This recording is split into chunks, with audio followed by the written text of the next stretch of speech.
यं ब्रह्मा वरुणेन्द्ररुद्रमरुतस्तुन्वन्ति दिव्यैस्तवैः वेदैः साङ्गपदक्रमोपनिषदैर्गायन्ति यं सामगाः ध्यानावस्थिततद्गतेन मनसा पश्यन्ति यं योगिनो यस्यान्तन्न विदुःसुरासुरगणा देवाय तस्मै नमः। श्रुतिस्मृतिपुराणानाम् आलयं करुणालयं नमामि भगवत्पादम् शंकरं लोकशंकरम। प्रभू, वैदिक सनातन परंपरा, हिंदू धर्म आणि भारतीय संस्कृतीच्या सर्व श्रद्धेय उपासकांनो, आजच्या या विशेष प्रवचनामध्ये आपल्या सर्वांचं हार्दिक स्वागत आहे। आपली भारतीय संस्कृती ही जगामधल्या अन्य संस्कृतींपेक्षा आगळी वेगळी आहे।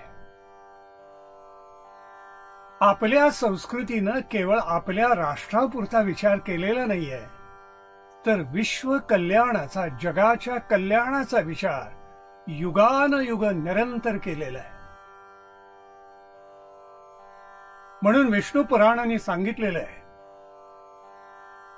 की जगामधले अन्य देश म्हणजे भोगभूमी आहे, पण भारतवर्ष, आपली मातृभूमी, ही खऱ्या अर्थानं कर्मभूमी आहे।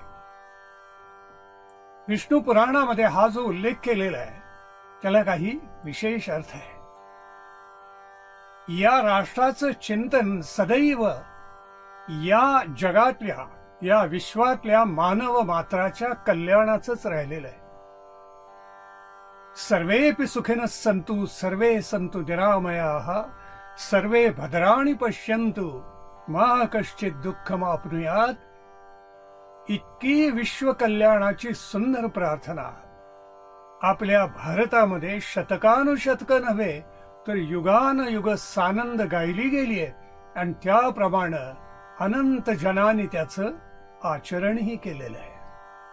म्हणून आपली भारतीय संस्कृती विश्व संस्कृतीमध्ये काही विशेष मानाचं स्थान प्राप्त करती झाली आहे।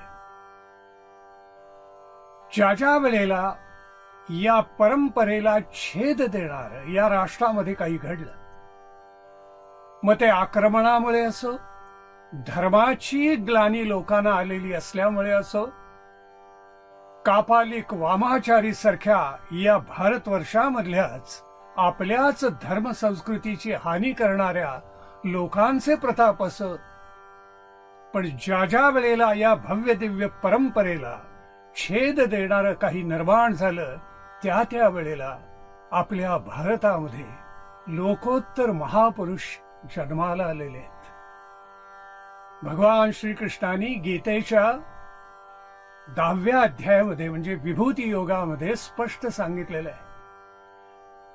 त्या 10व्या विभूती योगाची सांगता करताना, समारोप करताना भगवान श्रीकृष्ण म्हणतात, यद यद विभूतिमत् सत्वम श्रीमत् ऊर्जितमेव वा तत्तदेवावगच्छत्वम, माझ्याच तेजापासून म्हणजे मम तेजंश संभवम, जिथे लोकोत्तर ऊर्जा आहे, जिथे लोकोत्तर पराक्रम आहे, जिथे विभूतिमत्व आहेत, जिथे कारक पुरुष निर्माण झालेले आहेत, ते सगळे माझ्या तेजाचा अंश आहेत असं समज।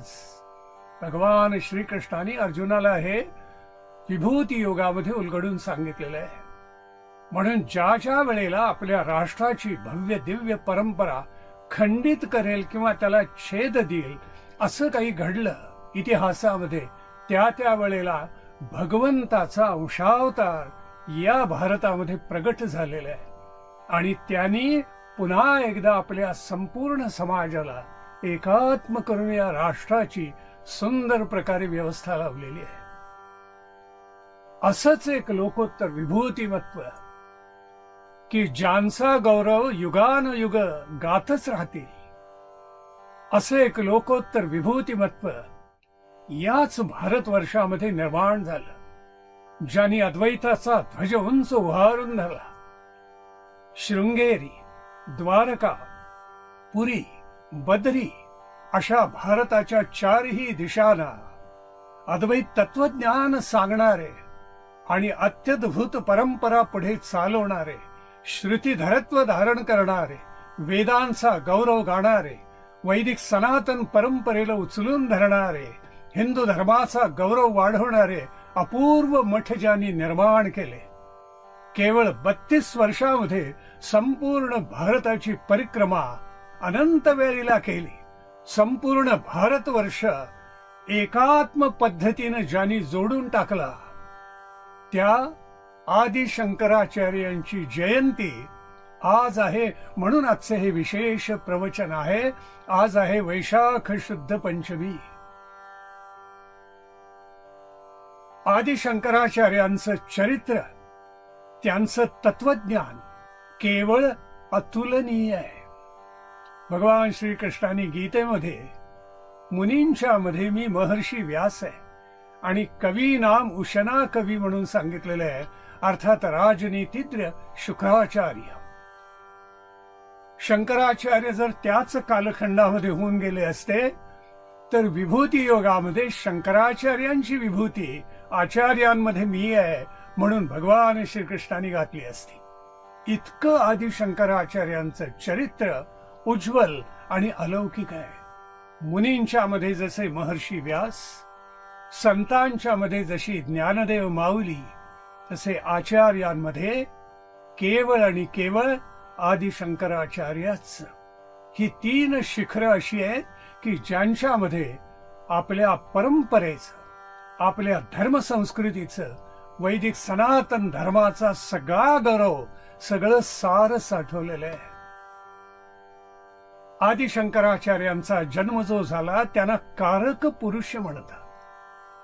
सगुणावतार सद्धर्माची सुप्रतिष्ठापना तर करतातच, पण त्याच्या जोडीला सज्जनांचं परित्राण करताना दुष्टांचं हननही करतात. कारक महापुरुष हे सज्जनांचं परित्राण करतात, सद्धर्माची पुन्हा प्रतिष्ठापनाही करतात, पण हातामध्ये शस्त्र घेऊन दुष्टांना कधी मारत नाही. पण त्यांचं तत्वज्ञान, त्यांचं व्यक्तिमत्व, त्यांचं कार्य इतकं अत्यद्भुत असतं की त्याच्यामुळे अनेक खल दुष्ट हे पालटून जातात. वैदिक सनातन धर्माची, आपल्या इतिहासाची, आपल्या संस्कृतीची परंपरा खंडित होण्याची वेळ बौद्ध विप्लवानंतर आलेली होती. विप्लव याचा अर्थ उच्छेद. समर्थांनी त्याला बोहरी शब्द वापरलेला आहे. आरंभिली बोहरी कल्याण करी रामराया म्हटले ना त्याने, तशी आक्रमकांनी समर्थ म्हणतात उच्छेद मांडलेला आहे. आक्रमण केवळ शस्त्रांनी होतं असं मानू नका. ते विचारांनी होतं, तत्वज्ञानाने होतं. आणि या भारतवर्षामध्ये बौद्ध धर्माला राजा अशोकाने राजाश्रय दिल्यामुळे संपूर्ण राष्ट्र बौद्ध होऊन जाते काय, अशी भीती या राष्ट्रामध्ये दाटलेली होती. आणि अशा वेळेला आदि शंकराचार्य प्रत्यक्ष शिवशंकराचा अंशावतार या संस्कृतीमध्ये प्रकट झाला. आदि शंकराचार्यांचा जन्म जो आहे तो केरळमधला. केरळमध्ये आपल्याला तर ज्ञातच आहे की केरळ अत्यंत निसर्गरम्य.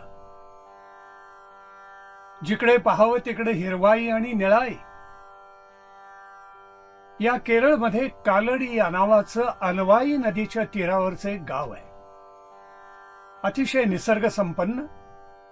आणि या ग्रामामध्ये नंपुद्री हे अतिशय सात्विक वृत्तीचे ब्राह्मण असलेलं गाव होतं.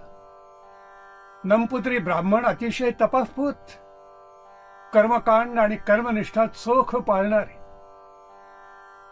या ग्रामामध्ये विद्याधर नावाचे, ज्यांनी चारीही वेद धारण केलेले होते आणि वैदिक परंपरेला अतिशय गौरवाने उचलून धरलेलं होतं, असे विद्याधर गुरु त्या ग्रामामध्ये होते.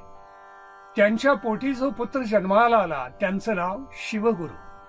हे शिवगुरु तेही आपल्या वडिलांप्रमाणे वैदिक सनातन परंपरेचे अतिशय कट्टर अभिमानी पण तितकेच उदार मतवादी होते. पुढे त्यांचा विवाह झाला. त्यांच्या पत्नीचं नाव विशिष्टा देवी. काही ग्रंथांमध्ये अन्यही एक दोन नावं आलेली आहेत, पण विशिष्टा देवी हेच नाव योग्य आहे.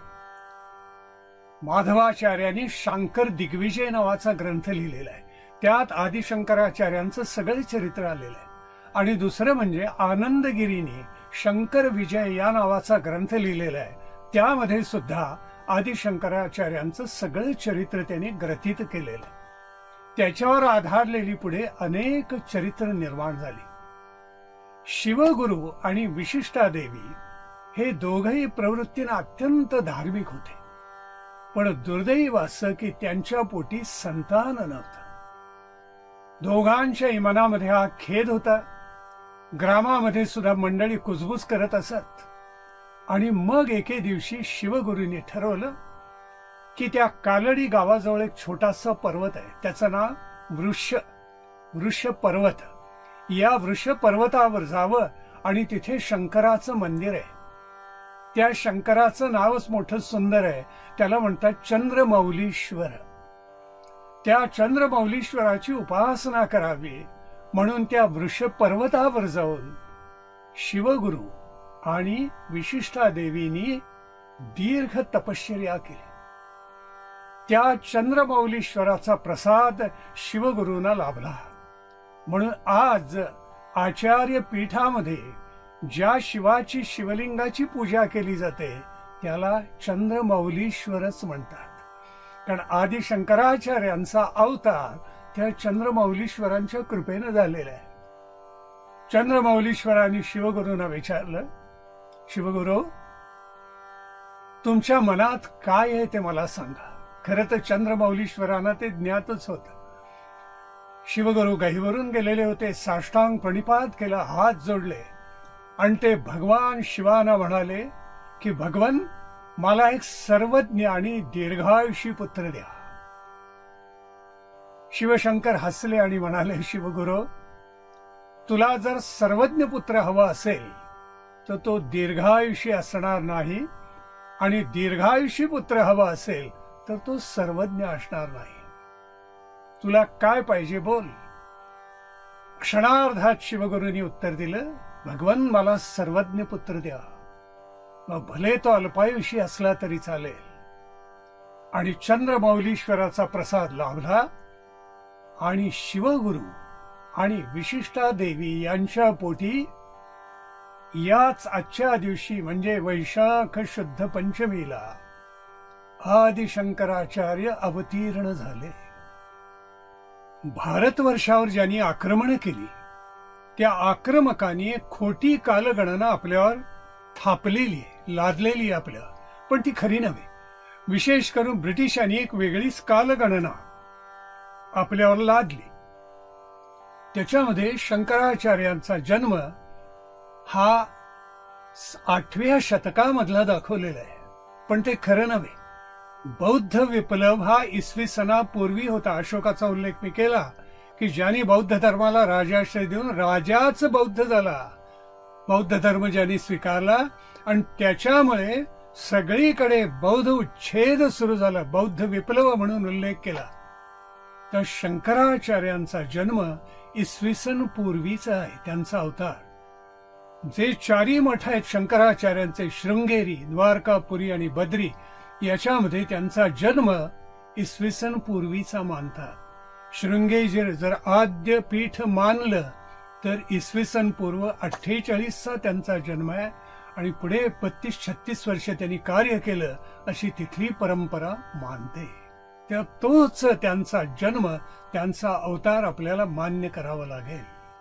यदा यदा हि धर्मस्य ग्लानिर्भवति भारत अभ्युत्थानमधर्मस्य तदात्मानं सृजाम्यहम् परित्राणाय साधूनां विनाशाय च दुष्कृतां धर्म संस्थापनार्थाय संभवामि युगे युगे. मग त्यातले काही पूर्णावतार असतात, काही मर्यादा अवतार असतात, काही कला अवतार असतात, काही अंशांश असतात, काही अंश असतात, काही आवेश अवतार असतात. असे नाना प्रकारचे अवतार आहेत. आदि शंकराचार्यांचा अवतार हा शंकराचा अंशावतार आहे. अवतार घेतानाच हा पुत्र अनंत जन्माची पुण्यई अशी घेऊन आलेला होता की वयाच्या 3ऱ्या वर्षी मल्याळम भाषेमधलं जे जे उदात्त महनीय आहे ते त्याला सगळं पाठ होत. जे जे कानावर पडेल ते तो मुलगा धारणच करत असे. स्मरण आणि धारण यात वेद आहे बर का.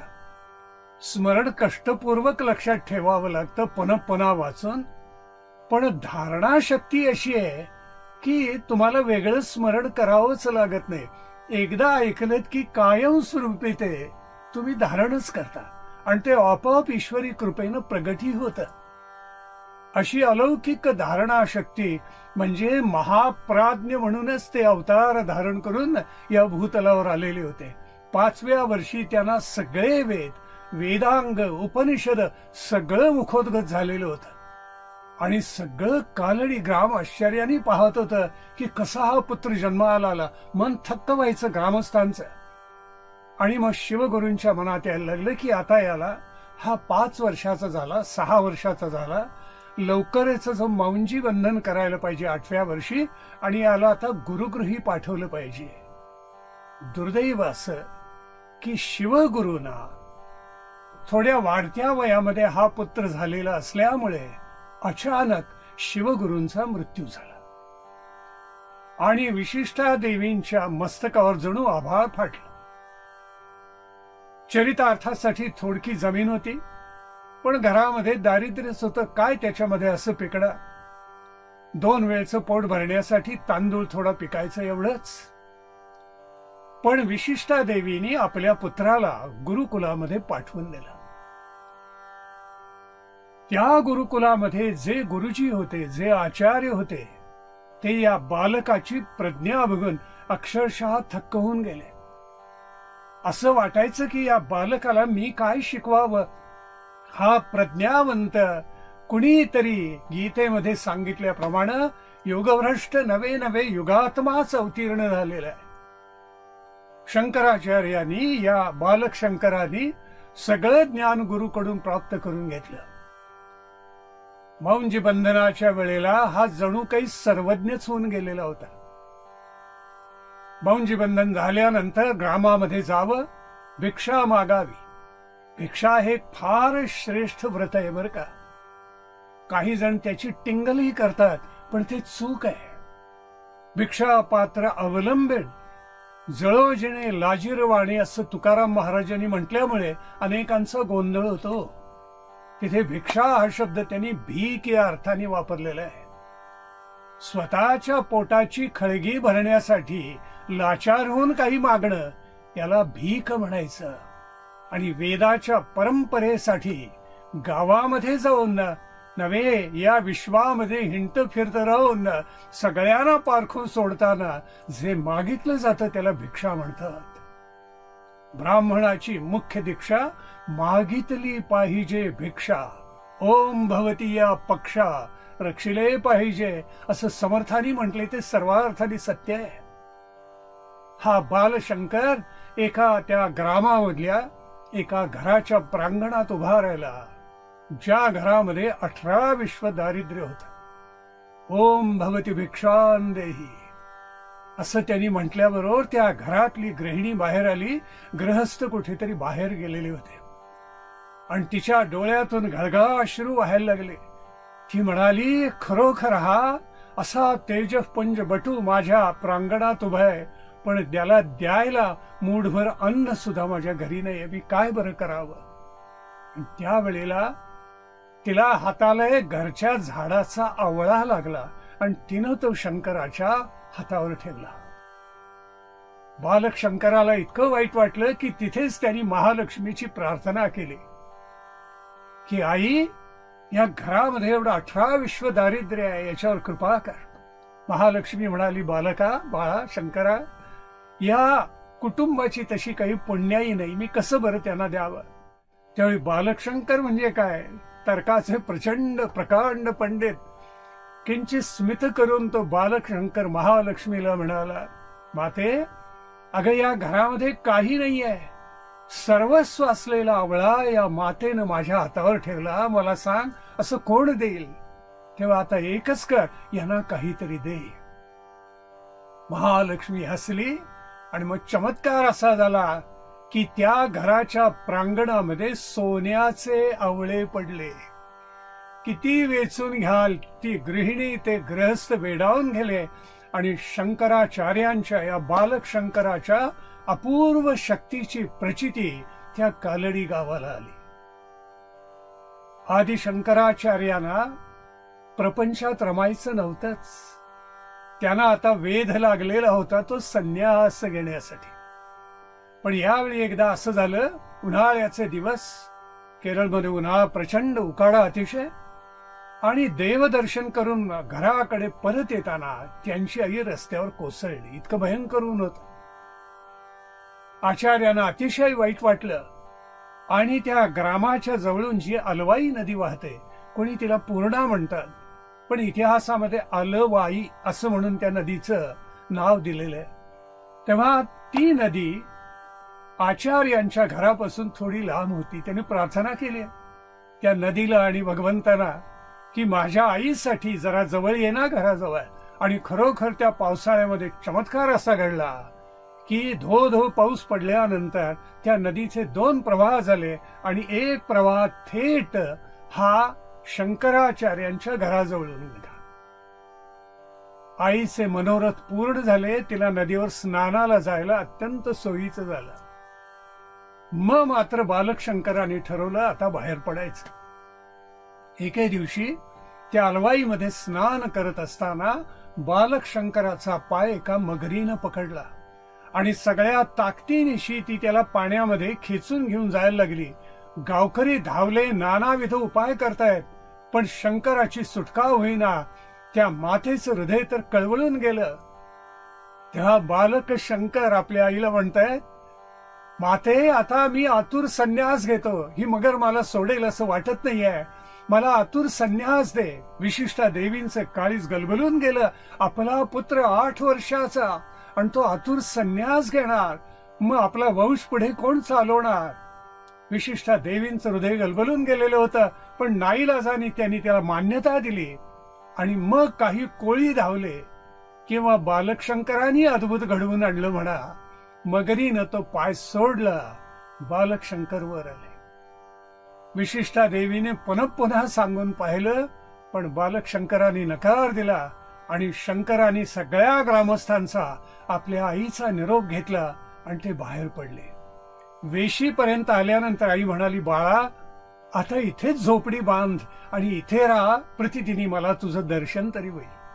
त्याला नकार दिलेला आहे शंकराने आणि ते निघाले. पण जाताना मात्र अभिवचन दिलं, आई, ज्यावेळेला तू अत्यवस्थ असशील, आजारी असशील आणि तुझे हातपाय हलेनासे होतील, त्यावेळेला तुझी उत्तर क्रिया करायला मी निश्चित परत येईन. आणि आलेत पुढे तसे खरोखर. आणि तिथून हा बालक शंकर निघाला. जवळ काहीही नाहीये. वाटेमध्ये प्रचंड नद्या आहेत, जंगल होतं. या सगळ्याला ओलांडत तो निघाला. कुठे जायचं निश्चित होतं आणि त्याला ती माहिती होती. 2-2.5 महिन्याचा प्रवास करून शंकर जो पोचला तो नर्मदा तीरी पोचला. तिथे एका गुंफेमध्ये गोविंद गोविंदपाद यती तपश्चर्या करत बसलेले होते. तिथल्या परिसरातल्या लोकांनी सांगितलं, बघ त्या गुंफेमध्ये गोविंद यती तपश्चर्या करतायत. किती वर्ष करतायत कोणास ठाऊक, पण त्या गुहेत जायचं धाडस आजपर्यंत कुणी केलेलं नाहीये. बालक शंकराचा तर निश्चयच होता आणि आपल्या त्या सद्गुरूला भेटण्यासाठी बालक शंकरांनी त्या गुंफेमध्ये प्रवेश केला. परंपरा आपल्याला तर ज्ञात आहे की महर्षी वसिष्ठ त्यांचे पुत्र शक्ती, शक्तींचे पुत्र पराशर, पराशरांचे पुत्र महर्षी व्यास, महर्षी व्यासांचे पुत्र शुकाचार्य, शुक्राचार्य नव्हे शुकाचार्य, ज्यांनी परीक्षित राजाला भागवत सांगून त्याला निर्भय केला, ते शुकाचार्य, वैराग्याचं मूर्तिमंत प्रतीक. त्या शुकाचार्यांचे जणू शिष्य गौडपादाचार्य, गौडपादांचे शिष्य गोविंद यती आणि गोविंदपाद यतींचे शिष्य शंकराचार्य. ही परंपरा जरी आठवली तरी गंगेत स्नान केल्याचं समाधान मिळावं इतकी उत्कट आणि भव्य दिव्य अशी ही परंपरा आहे. गोविंदपाद यतींच्या पुढे जाऊन छोटा दिवा तेलाचा आत घेऊन गेला शंकर. त्याने तो ठेवला एक भव्य दिव्य आकृती पद्मासन घालून डोळे मिटून ध्यानमग्न झालेली होती. या शंकराने त्यांना साष्टांग दंडवत घातलं आणि मग प्रार्थना केली, सद्गुरू मी आपल्या चरणी शरण आलेलो आहे, माझ्यावर आपण कृपा करावी. सर्वज्ञ आहे हा मुलगा 8व्याच वर्षी. आणि गोविंदपाद यतींना त्यांनी साष्टांग प्रणिपात केला. त्यांनी नेत्र उघडले, पाहिलं तर समोर बालक शंकर. त्यांचा अत्यानंद मनात मावेना, कारण त्यांना जे साधायचं होतं ज्या माध्यमातून, तो बालक शंकरच साक्षात समोर उभा होता. त्याच्या मस्तकावर हात ठेवून गोविंदपाद यतींनी त्याच्यावर कृपा केली. पहिल्या वर्षी परंपरा असं सांगते की शंकराचार्यांना हठयोग शिकवलाय गोविंदपाद यतींनी, मग त्यानंतर राजयोग शिकवला आणि शेवटी 3ऱ्या वर्षी ज्ञानयोग शिकवलाय. आणि ते म्हणाले, मी तुला काय शिकवणार, तू सर्वज्ञच आहेस, तू या जगाच्या उद्धारासाठी या भूतलावर आलेला आहेस. शंकराचार्य त्यांना म्हणालेले होते की आता माझ्यावर कृपा करा, मी निर्विकल्प समाधीमध्ये मग्न होऊन जातो, दुसरं मला काहीही नको आहे. त्यावेळेला गोविंदपाद यती म्हणाले, बाळा तुझा अवतार सामान्य नाही, तू शंकराचा अंशावतार आहेस, तू लोकशंकर आहेस. म्हणून पहिल्या श्लोकामध्ये आपण म्हटलं ना, श्रुतिस्मृती पुराणानाम आलयम करुणालयम नमामि भगवत्पादम शंकरम लोकशंकरम. तसा तू लोकशंकर आहेस बाळा. तुझा जन्म केवळ समाधीमध्ये मग्न होण्यासाठी नाही, या भारतवर्षामध्ये मतामतांचा गलबला झालाय, वैदिक सनातन परंपरेचं धर्माचं तेज लोप पावत चाललेलं आहे. या सगळ्याला तुला संजीवन प्रदान करायचे, लक्षात ठेव. आणि त्यासाठी कंबर कसून तुला असेतू हिमाचल प्रवासी करावं लागणार आहे. बालक शंकराने ते मान्य केलं. आणि त्याच वेळेला एका पावसाळ्यामध्ये नर्मदा नदीला प्रचंड पूर आलेला होता आणि ज्या गुंफेमध्ये गोविंदपाद यती होते ती सगळी पाण्याखाली जाईल का अशी भीती निर्माण झालेली होती. त्यावेळेला शंकराने एक माठ मंत्रून त्याच्या पुढे ठेवला द्वारामध्ये त्या गुंफेच्या आणि सांगितलं की नर्मदा याच्यामध्ये गुप्त होईल, चिंता करू नका. आणि खरोखरच तसं घडलं. काही मंदिर नदीकाठची पाण्याखाली गेली पण गुंफेमध्ये त्या पाण्याचा थेंबही जाऊ शकला नाही. जे असे अलौकिक युगपुरुष असतात, महापुरुष, लोकोत्तर महात्मे असतात, त्यांचं प्रभुत्व, त्यांचं सामर्थ्य असं असतं की जडाबरोबर चैतन्यावरही त्यांची सत्ता चालते आणि ते असं करू शकतात. आत पाण्याचा थेंबही गेला नाही. आपल्या शिष्याविषयीचा अत्यंत कळवळा, प्रेम आणि अतिशय हृदयांतरी असलेला प्रेमभाव या सद्गुरूच्या गोविंदपाद यतींच्या अंतःकरणात दाटला. त्याच्या मस्तकावर हात ठेवून सद्गुरूंनी आशीर्वाद दिले आणि शंकर निघाला. तो येताना एकटा होता पण आता हा 12 वर्षाचा शंकर जणू सर्वज्ञ, सर्व शास्त्र पारंगत, शास्त्रविद असा झालेला होता. आपल्याकडे असे जे ब्रह्म जाणणारे लोकोत्तर युगपुरुष असतात त्यांचे प्रकार सांगितले. त्यांना म्हणतात, एकाला म्हणतात ब्रह्मविद, याच्यापेक्षा जो वरचा असतो त्याला ब्रह्मविद्वर, त्याच्याही पेक्षा वरचा त्याला ब्रह्मविद वरीयान म्हणतात. आणि याच्यामध्ये सर्वश्रेष्ठ जो प्रकार की ज्याची ऋतंभरा प्रज्ञा जागृत झालेली आहे आणि जो जगाच्या उद्धारासाठीच अवतीर्ण झालेला आहे त्याला म्हणतात ब्रह्मविद वरिष्ठ. आदिशंकराचार्य हे ब्रह्मविद वरिष्ठ होते. ज्या नर्मदेच्या काठावर गोविंदपाद यतींनी तपश्चर्या केली ती गुंफा आजही आहे. आम्ही ज्या वेळेला आदित्यव्रतींच्या बरोबर मध्य प्रदेशचा सगळा दौरा केला, तीर्थयात्रा पर्यटन आणि शिबिरी तिथे घेतलेलं होतं, त्यावेळेला या गुंफेमध्ये जाऊन तिथे साष्टांग प्रणिपात केलेलं होतं. मी आत्ता जी कथा आपल्याला सांगितली की त्या गुंफेच्या द्वारामध्ये माठ ठेवून आदिशंकराचार्यांनी नर्मदा त्याच्यामध्ये जणू काही गुप्त करून टाकली. ते शिल्पही त्या गुंफेमध्ये. आपण जर गेलात तर तिथे जा, अत्यंत श्रद्धायुक्त अंतःकरणानं आत प्रवेश करा, तिथे साष्टांग प्रणिपात करा. कारण दोन अलौकिक व्यक्तिमत्व तिथे नांदलेली आहेत की ज्यांच्या कर्तृत्वामुळे आज आपली वैदिक सनातन परंपरा तिला संजीवन रूप लाभलं आणि म्हणून अक्षुण्ण रूपानं अमृताच्या धारेसारखी या राष्ट्रामध्ये वाहते आहे.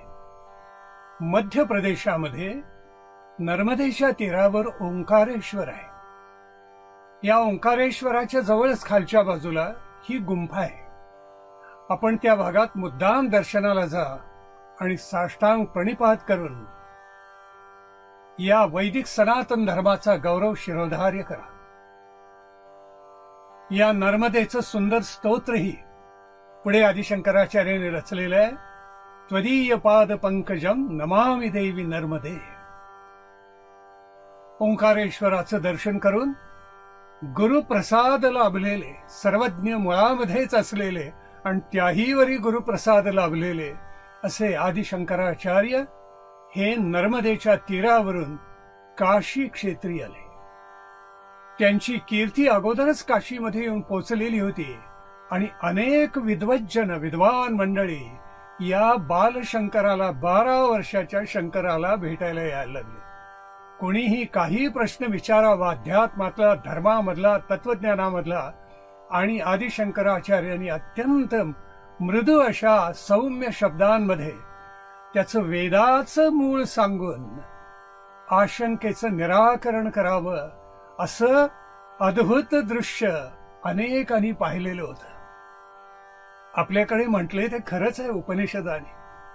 वटतरोर मूले, एक आश्चर्य आहे म्हटली, चित्रम वटतरोर मूले वृद्धा शिष्या गुरुर्युवा. या वटवृक्षाखाली एक मोठं अद्भुत दृश्य आहे. वृद्ध शिष्य आहेत पुढे बसलेले आणि त्यांचा जो गुरु आहे तो युवा आहे, म्हणजे तरुण आहे. शिष्यच वृद्ध आहेत. आणि गंमत अशी होतीये की गुरोस्तु मौनम व्याख्यानम शिष्यास्तु छिन्न संशयाः. गुरु काही वेळेला काही बोलत नाही, पण त्याचं व्यक्तिमत्व चरित्रच इतकं अद्भुत आहे की त्याच्यामुळे त्याच्या पुढे येणाऱ्या अनेक शिष्यांच्या मनातल्या आशंकांचं, संदेहांचं निराकरण आपोआप होतं. शंकराचार्यांचं व्यक्तिमत्व हे असं अद्भुत होतं.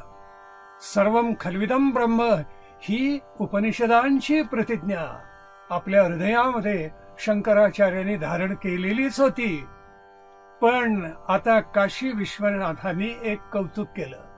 एके दिवशी गंगेवर स्नान करून शंकराचार्य काशी विश्वनाथाच्याच दर्शनाला निघालेले होते.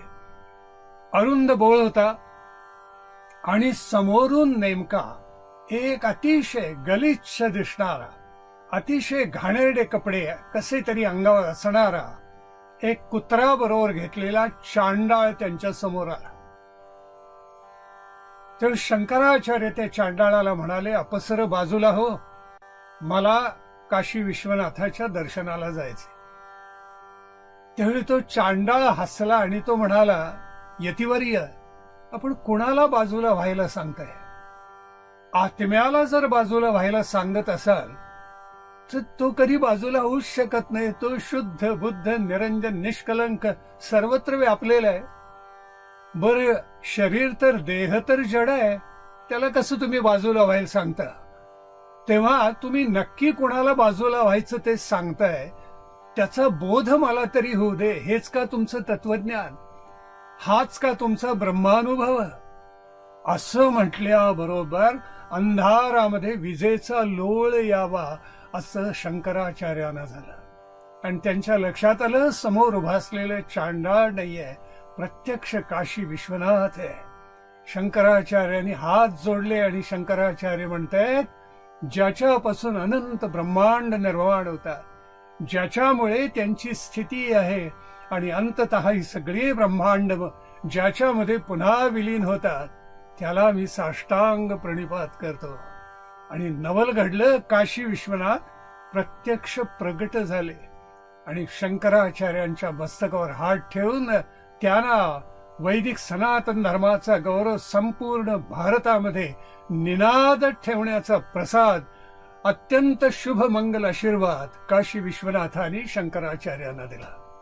कृतार्थ झालेल्या शंकराचार्यांनी खरोखर त्या भगवान शंकराचं स्तोत्रच तिथे गायलेलं आहे. पशूनाम पतीम पापनाशम परेशम गजेंद्रस्य कृत्तिम वसानम वरेण्यम जटाजूट मध्ये स्फुरद गांगवारिम महादेवमेकम स्मरामि स्मरारिम. स्मरामि स्मरारिम किती गोड लिहिले पहा शंकराचार्यांनी. एकीकडे त्या महादेवाचं मी स्मरण करतो असं म्हणतात, आणि त्या स्मरामीला जोडून स्मरारिम असं टाकतात.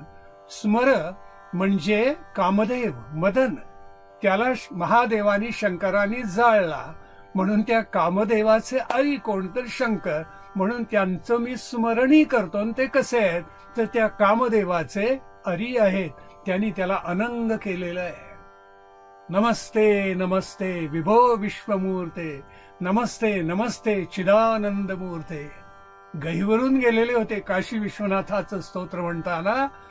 आणि पाहता पाहता त्या काशीच्या क्षेत्रामध्ये शंकराचार्य, बालशंकर पण सर्वज्ञ, 12 वर्षांचे, त्यांच्या भोवती असंख्य शिष्य गोळा झाले.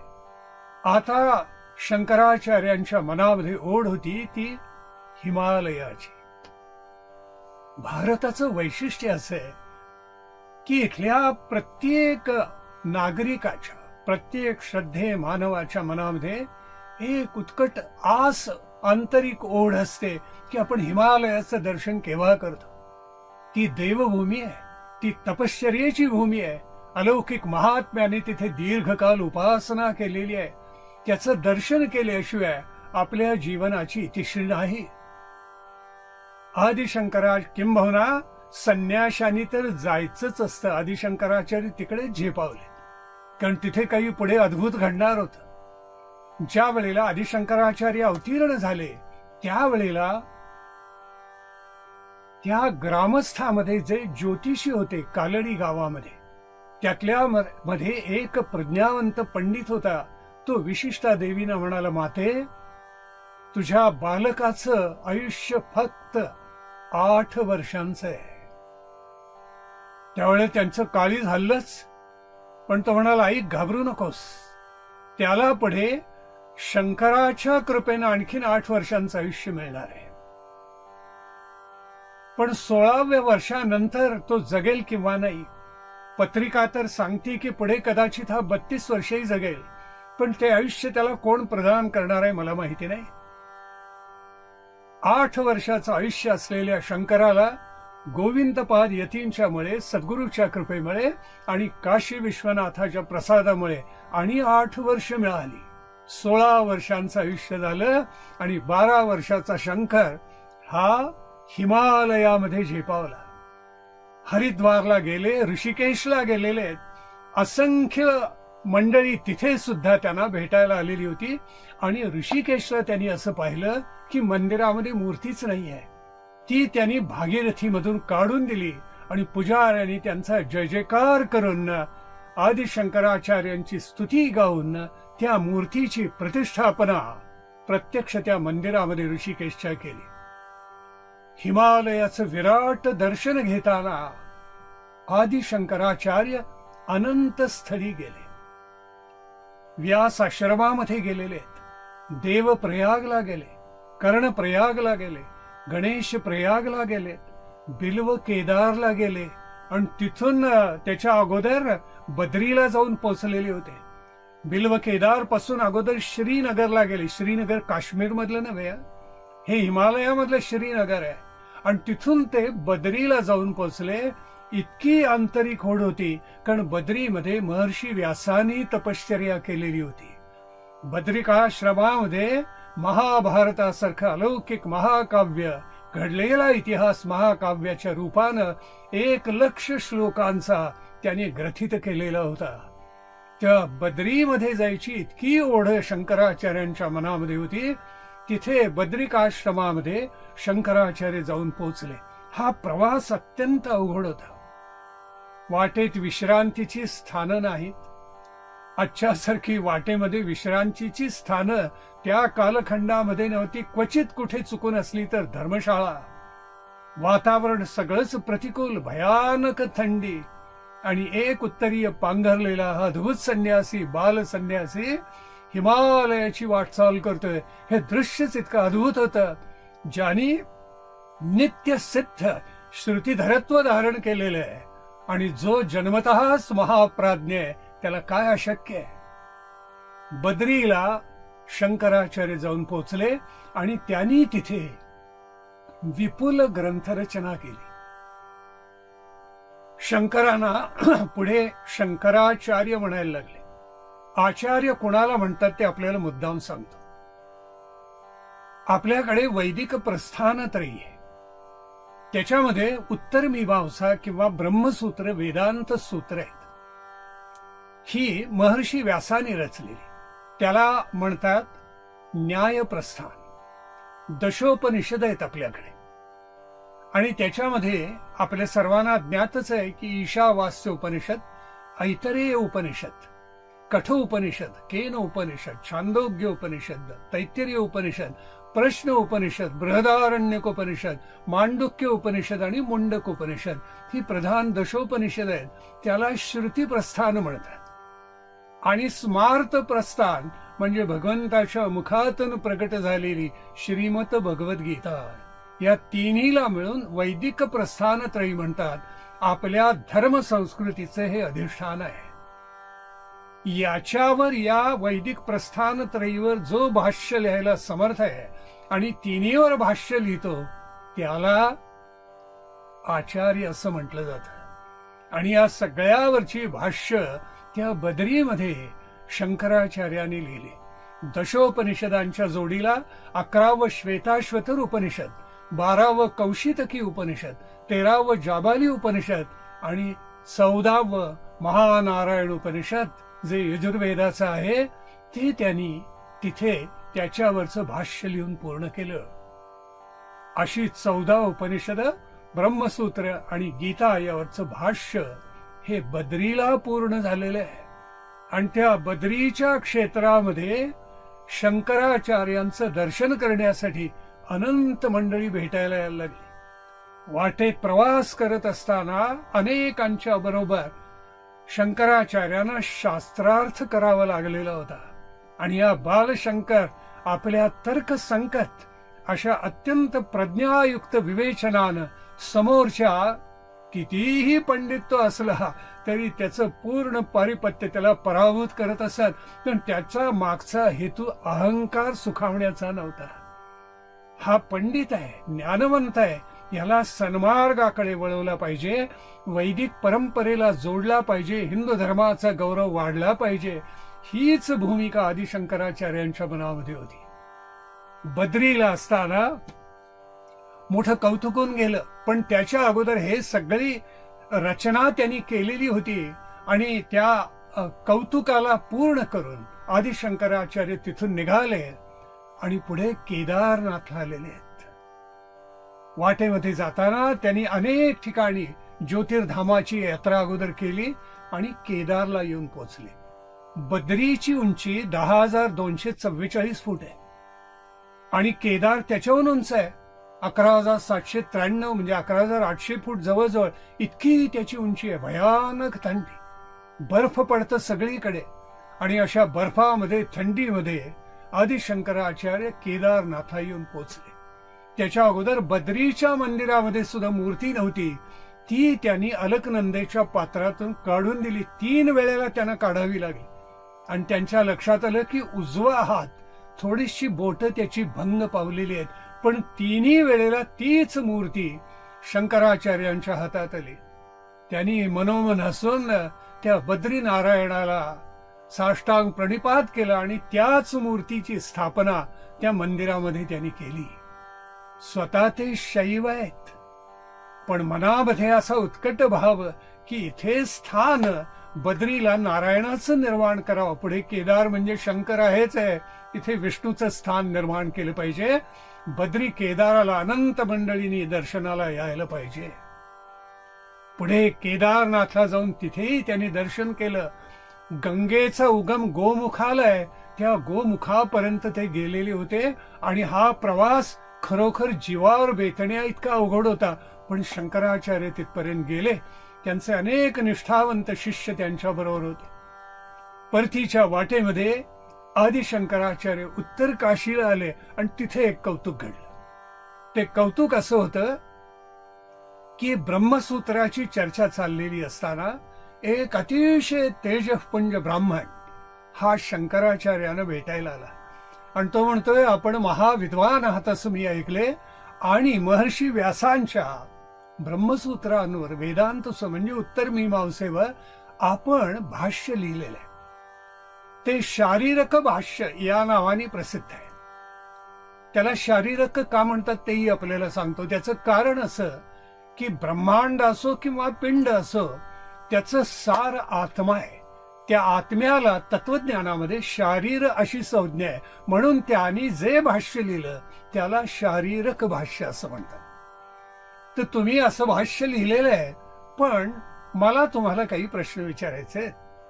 आणि मग त्या दोघांमध्ये प्रश्नोत्तर सुरू झाली.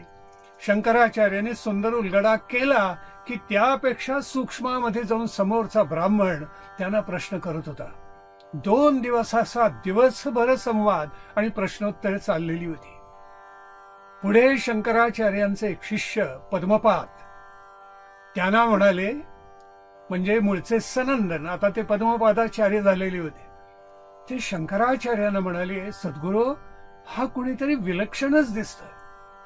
ते येतात, आपण चर्चा करता, पण आता आपण त्यांचा परिचय करून घ्यावा. शंकराचार्य हसले आणि म्हणाले, माझ्या मनातलंच तू बोललास, मी उद्या त्यांना विचारणार आहे. आल्यावर त्यांनी विचारलं की हे सत्पात्र ब्राह्मण, आपण कोण आहात? माझी प्रज्ञा आपल्यासारखी नाहीये, मी यथामती यथाशक्ती आपल्याला उत्तर देतोय. पण आपण ज्या प्रकारे अत्यंत सूक्ष्मामध्ये जाऊन हे प्रश्न विचारत आहात, त्यावरून माझं मन मला असं सांगते की आपण कुणीतरी लोकोत्तर आहात.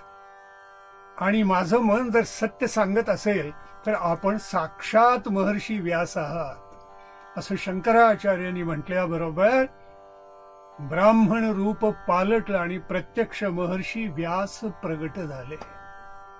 शंकराचार्यांची पाठ थोपटली आणि ते म्हणाले, अरे किती अप्रतिम भाष्य लिहिलेले आहेस.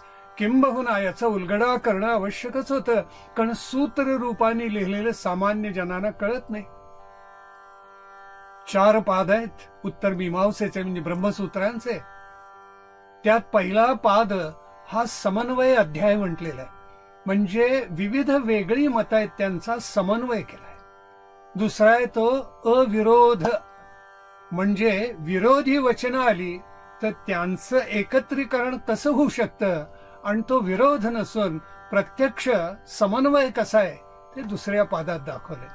तिसरा आहे तो साधन पाद आहे, काय साधना करावी म्हणजे ब्रह्माचं प्रत्यक्ष दर्शन घेता येईल. आणि चौथा ब्रह्मपाद आहे, म्हणजे साक्षात प्रत्यक्ष त्याचा अनुभव आपल्याला कसा येतो, त्या ब्रह्माचं विवेचन. शेवटच्या 4 पाद आणि 581 सूत्र असा विस्तार असलेल्या त्याच्यावर शंकराचार्यांनी अप्रतिम शारीरक भाष्य लिहिलं.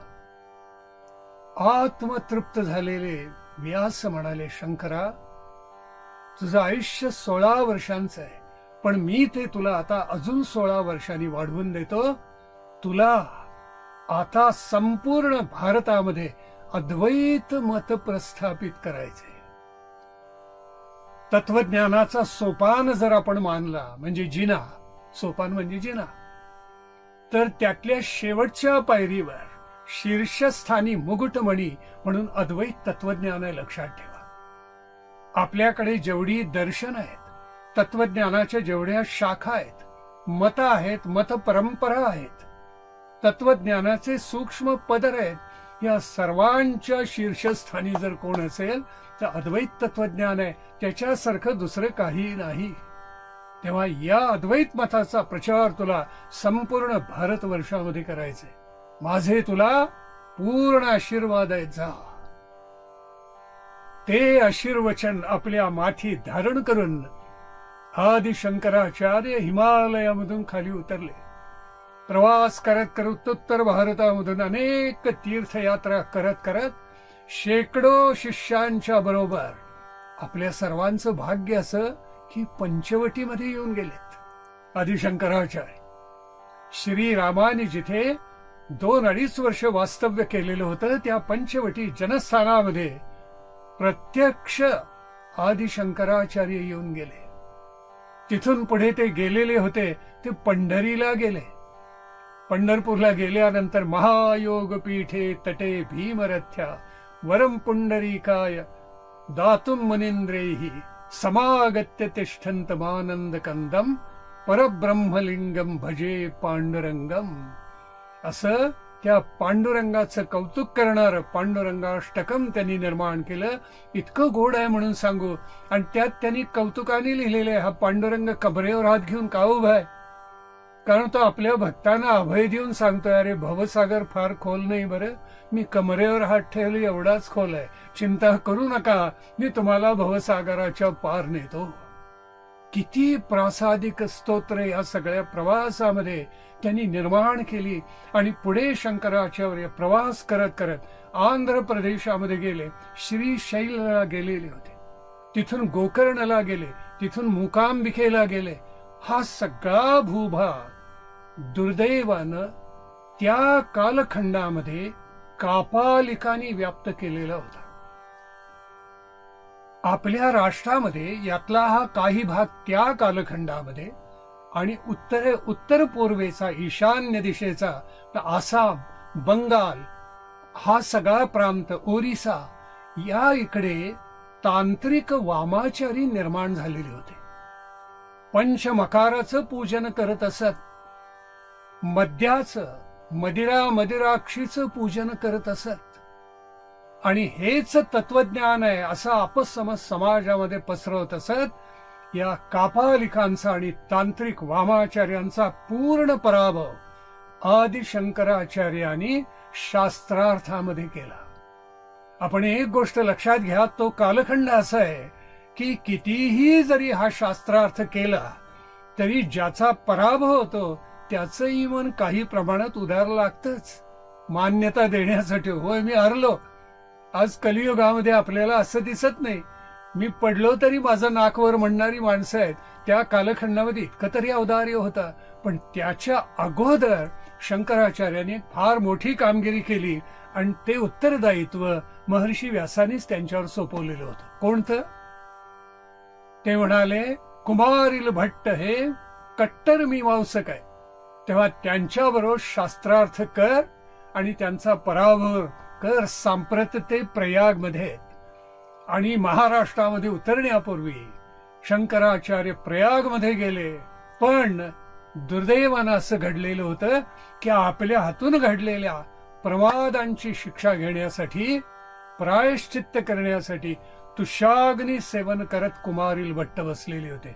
तुषाग्नी सेवन करणं याचा अर्थ आपल्या भोवती अग्नी प्रज्वलित करणं, त्याचे येणारे अग्नीचे कण अंगावर घेणं आणि शेवटी अग्नीला आपला देह अर्पण करून आपलं जीवन संपवणं. हे किती भयंकर आहे, कल्पना करा.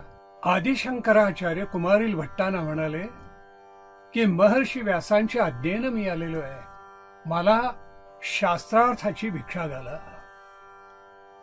कुमारील भट्ट हे कट्टर मीमांसक म्हणून आपण उल्लेख केला. मीमांसक म्हणजे कर्मानुष्ठान करणारे, ज्याच्यामुळे स्वर्गादी चांगले लोक प्राप्त होतात.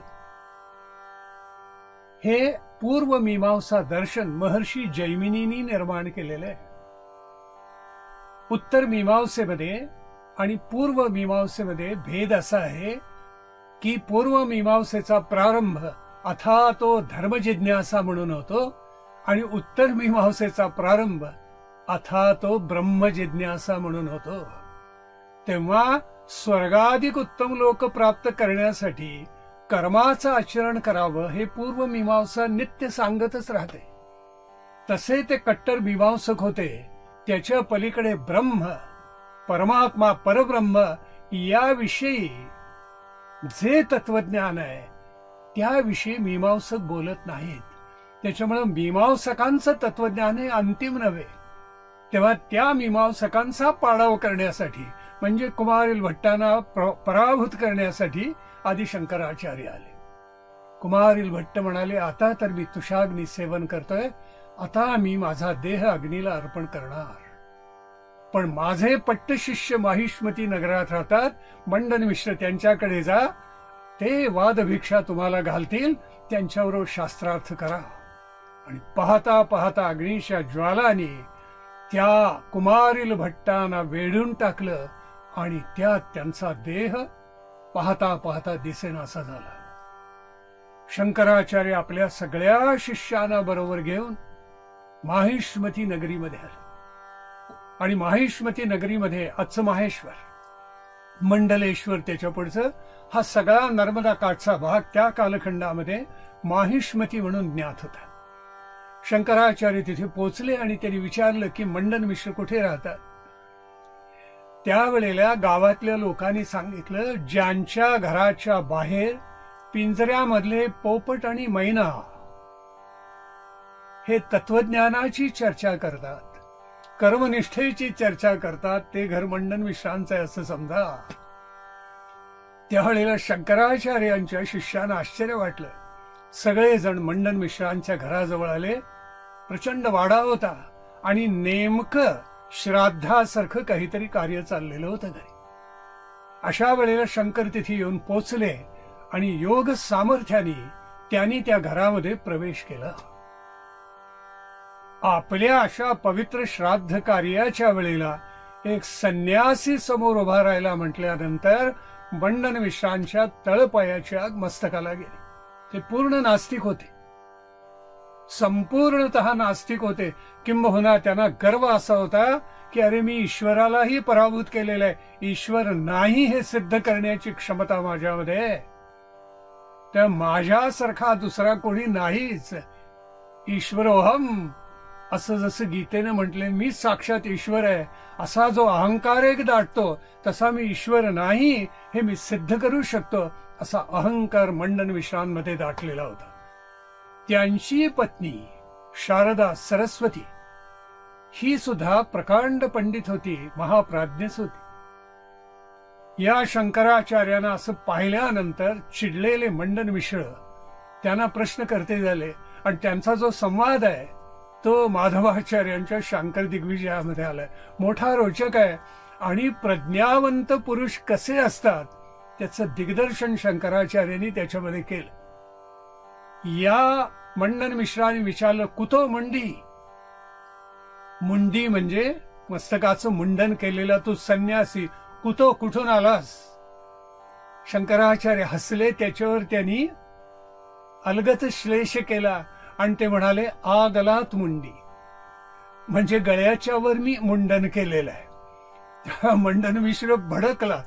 तो असा संताप त्याच्या अंतःकरणामध्ये दाटला आणि त्यांनी विचारलं, मया ते पृच्छते पंथा, मी तुला हे मुंडन केलेल्या संन्याशा तुझा मार्ग विचारला. त्याच्यावर शंकराचार्यांनी श्लेष करून विचारलं, किमाह पंथा, काय म्हणाला बरं पंथ, मार्ग काय म्हणाला? अगोदर श्राद्ध कार्य चाललेलं आणि त्याच्यामध्ये मंडन मिश्राला हा व्यत्यय वाटला, त्याचा तोल सुटला. आणि तो शंकराचार्याने एकदम म्हणाला, त्वन माता मुंडी इति. मार्ग काय म्हणाला, मला काय त्यांनी सांगितलं तुला सांगतो, तुझी माता मुंडी आहे. शंकराचार्य हसले आणि एकच शब्द उच्चारला, समीचीनम. म्हणजे त्याचा अर्थ बरोबर उलटा झाला, मंडन मिश्राची आई तशी आहे. त्यावेळेला मात्र मंडन मिश्राचा अगोदरच तोल सुटलेला होता. त्यांनी विचारलं, अहो किमू पिता सुरा, काय दारू वगैरे पिऊन आलायस काय? तेव्हा शंकराचार्याने त्या पिता शब्दावर सुद्धा पुन्हा श्लेष केला आणि ते म्हणाले, पिता म्हणजे अर्थ प्यायलेलं एकतर, किंवा पिता याचा अर्थ पिवळ्या रंग. तेव्हा ते म्हणाले, नाही नाही श्वेता. छे, दारूचा रंग पिवळा कुठला, तो तर शुभ्र पांढरा असतो. आता काय बोलावं तेच मंडन मिश्रांना कळेना. ते म्हणाले, वा संन्यासी असून तुला दारूचं वर्ण माहितीये वाटतं. शंकराचार्य हसून म्हणाले, मला फक्त वर्ण त्याचा माहिती आहे, म्हणजे रंग माहिती आहे. भवान, आपल्याला मात्र त्याची चव माहिती असणार. आता काय बोलायचं अशी अवस्था झाली. शेवटी त्यांनी विचारलं, संन्यासा तू का आलायस ते सांग. हा मोठा आहे बर का संवाद, पण प्रज्ञावंत मनुष्य काय कौतुक करू शकतो त्याचे उदाहरण आहे. आचार्य म्हणाले, मला वाद भिक्षा हवी आहे. मंडन मिश्र म्हणाले, ते अरे याला कुणीतरी न्या आणि भिक्षा वाढा, म्हणजे आपलं घरचं कार्य एकदा पार पडू दे. शंकराचार्य म्हणाले, तशी भिक्षा घ्यायला मी आलेलो नाहीये, वाद भिक्षा घाल. आणि मग जवळजवळ 18 दिवस मंडन मिश्र आणि शंकराचार्यांचा हा संवाद शास्त्रार्थ चाललेला होता. अनेक पंडित माहिष्मती मधले परिसरामध्ये जमलेले होते. उभय भारती म्हणजे शारदा, मंडन मिश्रांची पत्नी, हीच न्यायाधीश म्हणून बसलेली होती. शेवटी मंडन मिश्रांचा पूर्ण पराभव झाला. कर्मनिष्ठा योग्यच आहे, पण ती शेवटी कोणतंही कर्म गीतेत म्हटल्याप्रमाणे हे ज्ञानामध्येच पालटत असतं. सर्वम कर्माखिलम पार्थ ज्ञाने परिसमाप्यते. तर शेवटी ज्ञानाची महती ही त्या कर्माच्या माथ्यावर भगवान श्रीकृष्णाने अगोदरच बसवलेली आहे. त्याचं विवेचन आचार्यांनी अतिशय शास्त्रशुद्ध पद्धतीनं केलं आणि मंडन मिश्रांचा पराभव झाला. मंडन मिश्र शरण गेले आणि ते म्हणाले, आचार्य मी हरलो, आपलं शिष्यत्व स्वीकारायला तयार आहे. पण मंडन मिश्रांची पत्नी म्हणाली की आम्ही प्रापंचिक आहोत, मी अर्धांगिनी आहे त्यांची. आचार्य, जोपर्यंत आपण मला जिंकत नाही तोपर्यंत मिश्रांचा पूर्ण पराभव झाला असं आपल्यालाही म्हणता येणार नाही. आणि तिनंही शास्त्रार्थ केला. तिचाही पराभव शंकराचार्यांनी केल्यानंतर शेवटी तिनं शंकराचार्यांना अत्यंत अवघड प्रश्न विचारले. ती म्हणाली, काम म्हणजे काय मला सांगा. कामाच्या कला कोणत्या असतात? कामशास्त्रावरचेच प्रश्न विचारल्याला प्रारंभ तिने केल्यानंतर शंकरांनी मान खाली घातली आणि ते स्तब्ध बसले काही काळ. आणि ते म्हणतायत, माते, संन्यासाला हे शास्त्र वर्ज्य आहे, तेव्हा तू असे प्रश्न मला न विचारणं हेच योग्य आहे. त्यावेळी ती म्हणती की आपल्याला सगळेजण शास्त्रविद म्हणतात, सगळी शास्त्र आपण कोळून प्यायलेलं आहात, तेव्हा कामशास्त्र हे शास्त्रच नव्हे काय? त्याचं उत्तर आपल्याला द्यावंच लागेल. शंकराचार्यांनी त्यावेळेला काही कालखंड मागून घेतला आणि मग एका छोट्या प्रांताचा एक राजा कामरू हा मृत्यू पावलेला होता. त्याच्या देहामध्ये ही एक सिद्धी आहे बर का. त्याचं वर्णन आपल्याकडे अनेक शास्त्रांमध्ये वाचायला मिळतं, पण केवळ अलौकिक महापुरुषालाच हे शक्य आहे. त्यांनी त्या राजाच्या देहामध्ये प्रवेश केला, अनुभव घेतला आणि मग परत येऊन आपल्याच देहामध्ये प्रवेश करून ज्या देहाचं रक्षण त्यांच्या शिष्यानी केलेलं होतं त्यात प्रवेश करून आदिशंकराचार्यांनी उभय भारतीच्या सगळ्या प्रश्नांना उत्तरे दिली. तिचा पराभव झाला आणि तिनं सांगितलं, आचार्य मी पराभूत झाले, माझं समाधान झालं, आता मी आपल्या समोर देहाचा त्याग करते, माझ्या पतीला शिष्य म्हणून आपण घेऊन जा. हेच मंडन मिश्र पुढे शंकराचार्यांनी त्यांना दीक्षा दिली, संन्यासाची दीक्षा दिली आणि त्यांचं नाव ठेवलं सुरेश्वराचार्य. या सुरेश्वराचार्यांनीच पुढे नैष्कर्म्य सिद्धीसारखा अलौकिक ग्रंथ निर्माण केला. आपल्या सगळ्यांना ज्ञात असेल अलौकिक ग्रंथ आहे अद्वैत तत्वज्ञानावरचा. किंबहुना ज्यांना अद्वैत तत्वज्ञान अभ्यासायचे त्यांची काही बैठक अधिष्ठान तयार झालं की त्यांनी नैष्कर्म्य सिद्धी ग्रंथ अवश्यमेव वाचावा. सुरेश्वराचार्य जसे त्यांचे शिष्य झाले तसेच दक्षिण भारतामधले सनंदनी झाले. ते नृसिंहाचे निष्ठावंत भक्त होते आणि नृसिंहाची कृपाही त्यांच्यावर झालेली होती. पण आचार्यांच्या बरोबर असताना नदीच्या पैल तीरावर ते होते सनंदन. आचार्यांनी त्यांना हाक मारली की ये भेटायला. त्यावेळेला मध्ये नदी आहे याचं सुद्धा त्यांना विस्मरण झालं. इतकी गुरुभक्ती. आणि नदीवरून ते पळत आले. जिथे ते पाऊल टाकतील त्याच्या खाली कमल आणि कमलपत्र निर्माण होत गेली आणि सनंदन पलीकडे येऊन पोचले. त्यांच्या चरणाखाली पद्म निर्माण झाली म्हणून त्यांना पद्मपादाचार्य असं नाव देण्यात आलं. तिसरे शिष्य होते ते भगवान शंकर ज्या वेळेला दक्षिणेकडे श्रीवल्ली गावात जाऊन पोहोचले तिथे प्रभाकर शास्त्री या नावाचे पंडित होते आणि त्यांचा मुलगा मोठा झाला तरी तो बोलायचा नाही, शांत बसून असे काहीही करायचा नाही. आणि त्या शास्त्रींना अत्यंत वाईट वाटलेलं होतं. शंकराचार्य आल्यावर त्यांनी सगळी कथा त्यांच्या कानावर घातली. आदि शंकराचार्य हसले आणि त्या शिशूला त्यांनी प्रश्न केलेला आहे, कस्त्वम शिशो, तुझं नाव काय, तू कुठून आलास? आणि त्यावर इतके दिवस न बोललेला तो मुलगा बोलायला लागला आणि तो म्हणतोय मी निजबोध स्वरूपच आहे. त्यांनी जे पुढे काव्य म्हटलं त्या स्तोत्रामध्ये तो म्हणतोय की मी निजबोध रूपच आहे. म्हणजे आवळा जसा आपल्या करतली आपण ठेवतो आणि तो आवळा सगळीकडून आपल्याला पाहता येतो तसं जणू काही तत्वज्ञान त्यांनी प्रगट केलं. म्हणून त्याचं नाव शंकराचार्यांनी हस्तामलक ठेवलं. हस्त म्हणजे आपला कर हात, आमलक म्हणजे आवळा. तर त्या हस्तावरचा आमलक जसा पाहता येतो तसा मी याला पाहिला आणि त्यांनी तत्वज्ञानी तसंच प्रगट केलं म्हणून ते हस्तामलकाचार्य झाले. आणि शेवटचा शिष्य त्यांना जो मिळाला तो अर्थातच तोटक आहे, तोटकाचार्य. त्याची गंमत सुद्धा अशी की तो सुद्धा अज्ञानी होता आणि शंकराचार्यांची वस्त्र स्वच्छ करायची कामं तो करायचा, धुवून आणत असे. आणि एके दिवशी शंकराचार्य शास्त्रार्थ करत होते त्यावेळेला त्याचं पहिलं नाव गिरी, आनंदगिरी. तर सगळेजण म्हणाले आचार्य आपण सांगा ना. त्यावेळी शंकराचार्य म्हणाले अरे गिरीला येऊ दे ना, गिरीला येऊ दे, गिरीला येऊ दे. सगळ्यांना कळे ना की गिरी इतका अज्ञानी आणि ठोंब्या, तो कशाला यायला पाहिजे. त्यावेळेला गिरी आला आणि मग आचार्य म्हणाले गिरी अरे आपलं जे सगळं तत्वज्ञान आपण बोलत होतो, शास्त्रार्थ चालू होता, तो काय आहे सांग. आणि त्यावेळेला त्या गिरीनं सगळं तत्वज्ञान उलगडून दाखवलं. गुरुकृपा काय नव्हे. ज्ञानदेव माऊलींनी म्हटले की माझे श्वासोच्छ्वासही नव्हे, माझे श्वासोच्छ्वास प्रबंध होवावे. गुरुकृपा काय नव्हे ज्ञानदेव म्हणे.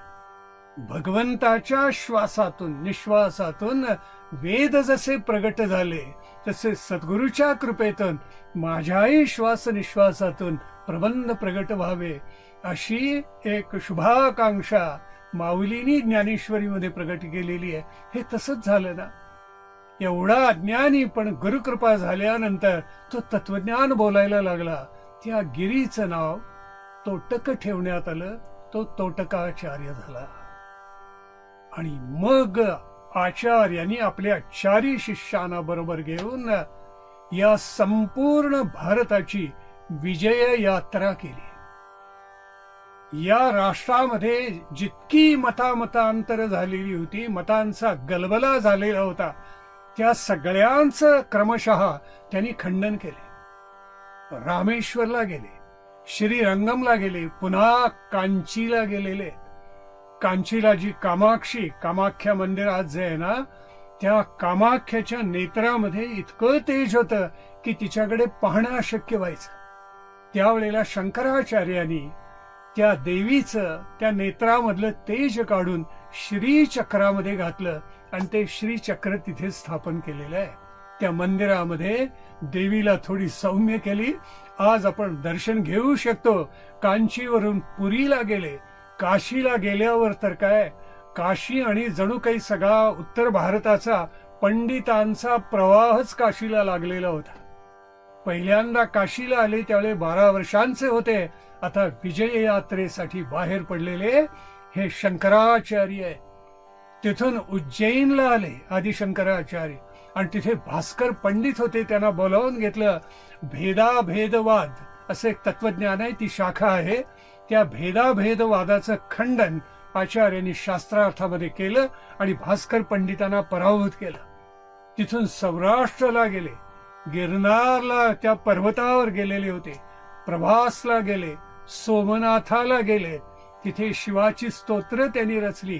द्वारकेला गेले, भगवान कृष्णाची त्यांनी अनेक स्तोत्र गायलेली आहेत. मथुरेला गेले, वृंदावनामध्ये गेले, भजै व्रजैक मंडनम समस्त पाप खंडनम म्हणून नानाविध प्रकारची स्तोत्र जशी कृष्णाची रचली, 2 वेगळाली पण अति सुंदर रचली, तशी भक्तीने ओथंबलेली स्तोत्र आदिशंकराचार्यांनी रचली. पुढे आचार्य नैमिषारण्यात गेले, आसाम मध्ये गेलेत, नेपाळमध्ये गेलेत, काय काय सांगावं. वायव्य सरहद्द आजची ओलांडून पल्याड गेलेत. त्यावेळेला भारताचं खंडन झालेलं नव्हतं, खंडित नव्हता झालेला भारत, तुकडे झालेले नव्हते. त्याच्यामुळं पाकिस्तान वेगळा नव्हता. भारताचा अविभाज्य अंग पंजाब होता, त्याच्या पलीकडे गंधार होता, त्याच्या पलीकडे आपले देश होते. तिथपर्यंत जाऊन अद्वैत तत्वज्ञानाची पताका आदिशंकराचार्यांनी उंच उभारून धरली आणि जणू काय याचा आता मुकुटमणी असं काही कार्य त्यांच्या हातून होणार होतं. आणि आचार्य थेट जाऊन पोचले काश्मीरमध्ये शारदा पीठात श्रीनगरला. पुढे हे श्रीनगरचं शारदा पीठ यवनी आक्रमणामध्ये उद्ध्वस्त झालं. त्याचे खंडावशेष केवळ आपल्याला पाहायला मिळतात, पण भारतामधलं ते असं स्थान होतं की त्याचे दरवाजे त्या पीठाचे वर्षात एकदाच उघडले जायचे आणि भारतवर्षामधले महाप्राज्ञ पंडित तिथे गोळा होत असत.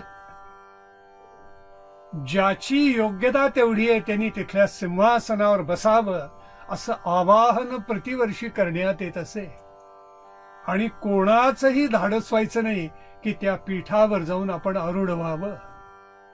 तो दिवस संपला की शारदा पीठाच्या त्या मंदिराचे दरवाजे बंद होत असत, ते पुढल्या वर्षी उघडले जात. आज पात्रता नसून सुद्धा अनेक अधमातली अधम मंडळी खुर्चीसाठी काय वाटेल ते करतात. त्या कालखंडामध्ये माणसं किती प्रामाणिक असली पाहिजेत बघा. वर्षानुवर्ष त्या सिंहासनावर आरूढ व्हायचं धाडस कोणाला झालेलं नव्हतं. आचार्याने सांगितलं, मंदिराचे दरवाजे उघडा. होय, मी त्या सिंहासनावर आरूढ होणार आहे. आणि झालेत आरूढ. पण त्याच्या अगोदर त्या मंदिराला 4 प्रधान अशी द्वारं होती आणि त्याच्यावर शास्त्रार्थ करणारे महाप्राज्ञ पंडित बसलेले होते. आस्तिक होते, नास्तिक होते. जशी आस्तिक दर्शन आहेत तशी नास्तिक दर्शनही आहेत.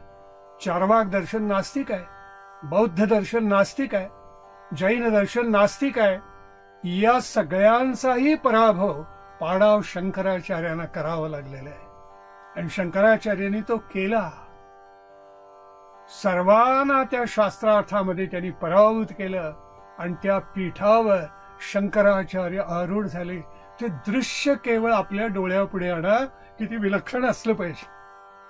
आदि शंकराचार्यांचा नावाचा जय जयकार होतोय आणि पुढे तिथल्या टेकडीवर जाऊन महादेवाचं दर्शन घेऊन तिथल्या गुंफेमध्ये आदि शंकराचार्यांनी तपश्चर्याही केलेली होती. आज त्या शंकरांच्या त्या जागेला दुर्दैवानं नाव बदललं गेले. आता पुन्हा होईल. आता पूर्वीचा काश्मीर राहिला नाही. केवढं भाग्य हिंदू धर्माचं. जणू मस्तकच आपलं भ्रष्ट करून टाकलेलं होतं यवनी आक्रमकाने, त्याला पुन्हा सन्मानाचं स्थान आपले पंतप्रधान नरेंद्रभाई मोदींनी प्राप्त करून दिलेलं आहे. पुन्हा आता तिथे हिंद धर्माचा प्रचार सुरू झालेला आहे. वैदिक सनातन परंपरा तिथेही जागेल. शंकराचार्यांची टेकडी पुन्हा परमपावन होईल आणि भारतवर्षातून ओघ लागेल त्या तीर्थक्षेत्राचं दर्शन करण्यासाठी. मला 100% या बाबतीत विश्वास आहे. तिथे शंकराचार्यांनी तपश्चर्या केली आहे आणि शंकराचं, महादेवाचं द्वितीय स्थान तिथे आहे. शंकराचार्यांचे सगळे विद्यार्थी, सगळे शिष्य त्यांना ज्ञानाचं सूर्यच म्हणत असत. एकदा अलकनंदेच्या तीरी ही सगळी मंडळी चाललेली असताना आदि शंकराचार्यांची स्तुती करायची जणू काही शिष्यांमध्ये स्पर्धाच लागली. आदि शंकराचार्यांनी थोड्या वेळा ऐकलं आणि ते इतके विनम्र होते, इतके निगर्वी होते. विद्या विनयन शोभते याचं मूर्तिमंत प्रतीक होते. जितकी फळं जास्ती लागावी तसा तो वृक्ष जसा लवतो तसा अधिक ज्ञानवंत, अधिकच विनम्र होतो. तसे आदि शंकराचार्य होते. त्यांनी आपला संन्यासाचा हातातला दंड अलकनंदेच्या पात्रामध्ये बुडवला, वर काढला आणि शिष्यांना म्हणाले, अरे किती पाणी आलं बघायला. एक खाली थेंब होता फक्त. शिष्य म्हणतायत, गुरुवर केवळ एक थेंबुटा आला, एक थेंब आला. आदि शंकराचार्य हसले आणि म्हणाले, बाळानो, ही ज्ञानाची गंगा पुढे वाहतीये. त्यातला हा एक थेंबुटा, एक थेंबच त्या ज्ञान गंगेमधला मला मिळालंय असं समजा. तेवढंच माझं ज्ञान आहे.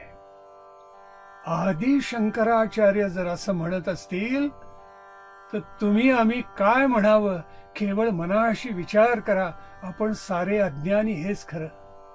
शंकराचार्यांच्या भोवती शिष्यांचा प्रचंड गोतावळा असे. शेकडो, हजारो, सहस्रावधी शिष्य झालेले होते आणि ते प्रवासातही बरोबर असत आणि वाटेमध्ये सुद्धा शास्त्रार्थ चालत असे. शंकराचार्य प्रत्यक्ष करुणा सिंधू असल्यामुळे अगदी सामान्य शिष्य असला, सामान्य आशंका असली तरी त्याचं निराकरण पूर्णतः करत असत. एकदा एका वनामधून, जंगलामधून ही सगळी मंडळी प्रवास करत असताना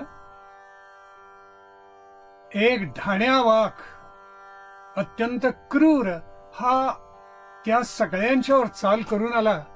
तेव्हा प्राण वाचवण्यासाठी सगळे 10 दिशांना पळाले. जिकडे वाट सापडली जंगलात पळाले. सुदैवानं, भगवत कृपेनं कोणाला इजा झाली नाही आणि नंतर सगळे परत एकत्र आले. पाहतात तर सगळे सुखरूप सुरक्षित आहेत. थोडं पुढे चालल्यानंतर एका तर्कशुद्ध असा विचार करणाऱ्या एका शिष्यानं शंकराचार्यानं प्रश्न केला. तो म्हणाला, सद्गुरू, आपण तर सांगता की ब्रह्मसत्य जगन मिथ्या, हे जग तर सगळं मिथ्या आहे. मग आपल्यावर चाल करून आलेला तो वाघ सुद्धा मिथ्याच नव्हता का? मग आपल्याला पळायचं काय कारण होतं?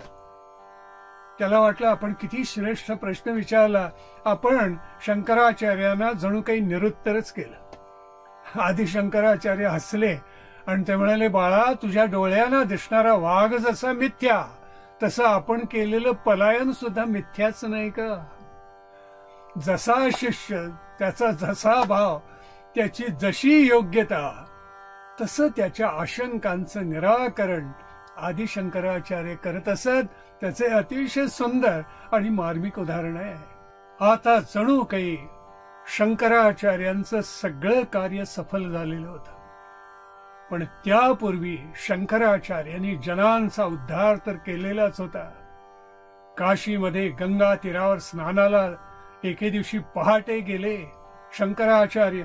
त्यावेळेला डुकरुंग करणे असं संस्कृत व्याकरणातलं रूप एक वृद्ध मनुष्य घोकत बसलेला होता.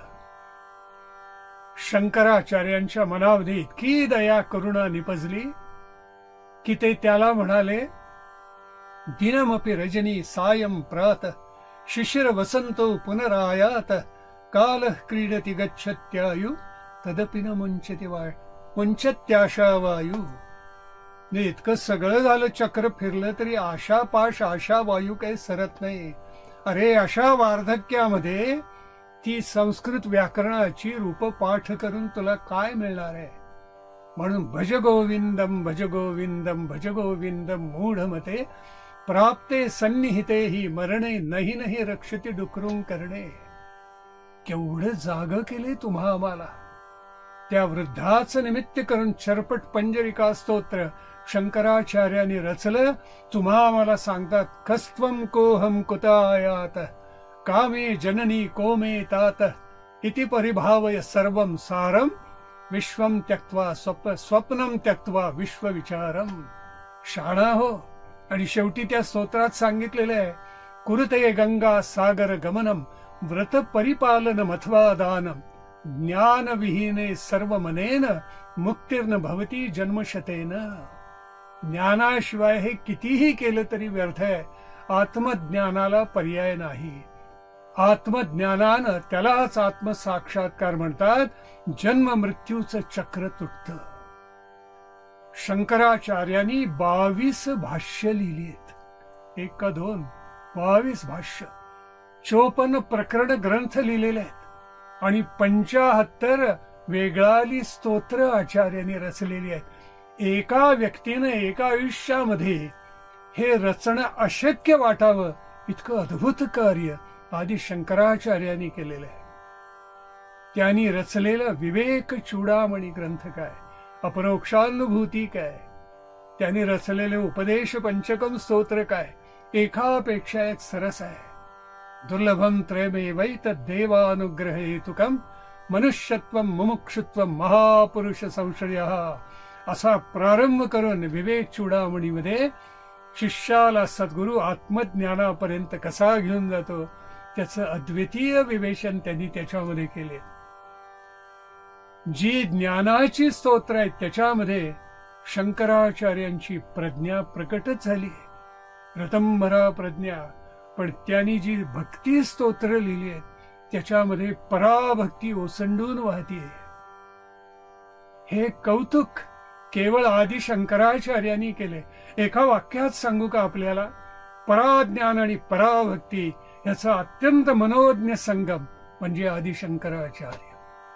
आज त्यांनी रचलेल्या चिदानंद रूप शिवोहम शिवोहम या स्तोत्राने भारताचा कानाकोपरा निनादून गेलेला आहे. या स्तोत्राची ही ओळ माहिती नाही असा मनुष्य शोधूनही सापडणार नाही. मी ज्ञानेंद्रिय नाही, मी कर्मेंद्रिय नाही, मी पंचमहाभूत नाही, मी कोणीच नाही, मला जन्म नाही, मग मृत्यू कुठला, मग मी कोण आहे?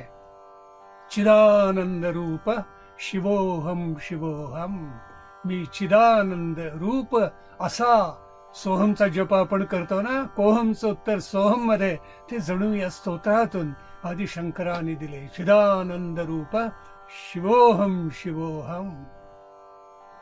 32 वर्षामध्ये एक अलौकिक कार्य करून आदि शंकराचार्यांनी शृंगेरी, बद्री, द्वारका आणि पुरी या चारी बाजूला अद्वैत तत्वज्ञानाचे मठ निर्माण केले. मठामनाय म्हणजे मठाचा निश्चित शुद्धाचार लिहून काढला. आदि शंकराचार्य म्हणायचे असं कार्य संप्रदायामध्ये जोपर्यंत परिवर्तित होत नाही तोपर्यंत शाश्वत नाही. काळाच्या ओघात विरून जातं. ती परंपरा टिकण्यासाठी संप्रदाय निर्माण करावाच लागतो. त्याला आचार अनुशासन निर्माण करावंच लागतं. ते केलेलं आहे. शृंगेरीचा मठ त्यांनी सुरेश्वराचार्यांच्याकडे दिला. बद्रीचा मठ तोटकाचार्यांच्याकडे दिला. हस्तामलकांच्याकडे त्यांनी द्वारकेचा मठ दिला आणि पद्मपादांना हा पूर्वेचा मठ दिला. या चारी परंपरा अत्यंत समृद्धपणे आजही चालू आहेत. संपूर्ण भारत जणू काही त्यांनी एका तत्वज्ञानामध्ये जोडून टाकला. ही शंकराचार्यांची कामगिरी केवळ अलौकिक आहे, तोड नाही त्याला. आणि 32 वर्षाच्या आयुष्यामध्ये 2 वेळेला संपूर्ण भारताच्या कानाकोपऱ्यामध्ये जाऊन एकात्मता निर्माण करून या भारतवर्षाचं संघटन त्यांनी केलं. अद्वैताची ध्वजा अशी काही उंच उभारून धरली आहे की आज शंकराचार्य म्हणजे अद्वैत तत्वज्ञान आणि अद्वैत तत्वज्ञान म्हणजे शंकराचार्य अशी निसंदिग्ध परंपरा आपल्या राष्ट्रामध्येच नव्हे तर सगळ्या जगामध्ये प्रसृत झालेली आहे. दक्षिण भारताच्या दौऱ्यावर असताना तिकडच्या तीर्थक्षेत्रांना भेटी देत असताना एके दिवशी एका मंदिरामध्ये आपल्या सगळ्या विद्यार्थ्यांच्या बरोबर शंकराचार्य काही वार्तालाप करत होते. त्यावेळेला त्यांना एकदम असं जाणवलं की अरे आपली माता आपल्याला बोलावते, आई आपल्याला हाक मारते, विशिष्टा देवी बोलावतायत. आणि शंकराचार्य योग मार्गानं कालडीमध्ये तत्परतेने जाऊन पोचले. विशिष्टा देवी अगदी शेवटच्या घटका मोजत होत्या आणि शंकराचार्यांना आलेलं पाहून त्यांचा आनंद मनात मावेना, रडायला लागलेले आहेत. शंकराचार्यांनी आईच्या मस्तकावरून हात फिरवला, तिचं सांत्वन केलेलं आहे. आपला पुत्र असा विख्यात झालेला, एवढा महाप्राज्ञ झालेला पाहून त्या आईचा आनंद मनामध्ये मावेना आणि तो अश्रूच्या रूपानं अखंड बाहेर पडत होता. एका वृद्ध सेविकेनं आणि शेजारच्या एका गृहस्थानं विशिष्टा देवींची सेवा केलेली होती. त्यामुळं त्या कुटुंबाचं जे काही घरी होतं आणि जमीन होती ती सगळी शंकराचार्यांनी त्या दोघांना देऊन टाकली. दुर्दैवाचं आपल्याकडे शास्त्र परंपरा अशी आहे की संन्याशाला अग्नी प्रज्वलित करता येत नाही. आणि आदी शंकराचार्यांनी तर आईला वचन दिलेलं होतं की तुझा अंत्यसंस्कार मी करेन. त्यामुळे सनातनी असलेल्या गावामधल्या अनेक पंडितांकडून आचार्यांना पूर्ण विरोध झाला. शंकराचार्यांनी सगळ्यांना क्षमा करून एकट्यानं आईचा संस्कार, अंत्यसंस्कार केलेला आहे. आईला सद्गती मिळाली, किंबहुना काही दिव्य दर्शन या अलौकिक पुत्रांनी आपल्या आईला मृत्यूपूर्वी घडवलेली आहेत. विशिष्टा देवीने देह टाकला, त्यांचा अंत्यसंस्कार हा आदी शंकराचार्यांनी केला. आणि पुढे कित्येक शतक परंपरा अशी होती की नंपुद्री जे ब्राह्मण ते आपल्या घरामध्ये कोणा मोठ्याचा मृत्यू झाला की आपल्या प्रांगणामध्येच तो अंत्यसंस्कार म्हणजे त्या शरीराचा दाह तिथेच करत असत. ही आदिशंकराचार्यांमुळे ही प्रथा पडून गेलेली होती पुढे. पण केरळचा राजा जो कुलशेखर होता त्या कालखंडामध्ये, तो त्या गावामध्ये आला, कालडीमध्ये शंकराचार्यांना साष्टांग प्रणिपात केला. एवढा महाप्राज्ञ केरळचं, या भारताचं वैभव असा आपलं पुढे उभं आहे, विश्वास बसेना त्या राजाचा. पुन्हा पुन्हा साष्टांग प्रणिपात करतोय. आणि त्यांनी आपल्या सैनिकांना आज्ञा केली की ज्यांनी शंकराचार्यांना मदत केली नाही त्यांना दंड द्या. त्यावेळी शंकराचार्याने त्यांना थांबवलं. शांती जलधीच होते. जसे आपले संत एकनाथ जणू काही शांतीचे महासागर, तसेच आचार्य. आणि त्यांनी क्षमा केली या सगळ्यांना. पण त्यांनी सांगितलं की धर्म मात्र तुम्हाला कळला नाही, धर्माचं नेटकं आचरण करा. धर्म समजावून घ्या, तत्वज्ञान समजावून घ्या. आईला दिलेलं अभिवचन कधी मोडू नका, जन्मांतरी मोडू नका. राजा कुलशेखर तर त्यांचा एकनिष्ठ भक्तच झालेला होता. आणि पुढे त्यांनी शंकराचार्यांच्या मार्गदर्शनाखाली केरळमध्ये काही मंदिरेही उभी केलेली होती. पण आईला दिलेलं अभिवचन आदी शंकराचार्यांनी पाळलं. आणि तिच्या अंत्यसमयी शेवटच्या घटकांना येऊन स्वतःच्या हातानं आपल्या आईचा अंत्यसंस्कार केला. शंकराचार्यांचं कार्य संपन्न झालं. आणि पुढे हिमालयामध्ये जाऊन त्यांनी आपला देह हिमालयामध्ये विसर्जित केला, अशी एक परंपरा मानते. दुसरी परंपरा असं मानते की नाही, त्यांनी शृंगेरीला येऊन आपला देह टाकला, म्हणजे महासमाधी तिथे घेतली. कांचीची परंपरा अशी आहे की कांचीमध्ये येऊन आदि शंकराचार्यांनी महासमाधी घेतली, तिथे आदि शंकराचार्यांचं मंदिर आहे. अप्रतिम अलौकिक मंदिर आहे. आतली मूर्ती तर इतकी की आपण दिपून जाऊन पाहतच राहतो, इतकी नितांत सुंदर आहे. पण 32 वर्षाच्या आपल्या या आयुष्यामध्ये, आयुष्य कसलं चरित्र, लोकोत्तरी चरित्र या युगा पुरुषाचं, की ज्यांनी एवढं अद्भुत घडवलं आणि अद्वैत वेदांच्या द्वारे, अद्वैत सिद्धांताच्या द्वारे या संपूर्ण भारताला एका मतामध्ये गोवून टाकून अनंत पाखंडी लोकांचा पूर्ण पराभव केला. पण तो कसा केला याच्यासाठी थोडं अद्वैत तत्वज्ञानी आपल्याला समजून घेणं आवश्यक आहे. खरं तर सगळ्या तत्वज्ञानाचा जन्म का झाला असा विचार करायला हवा.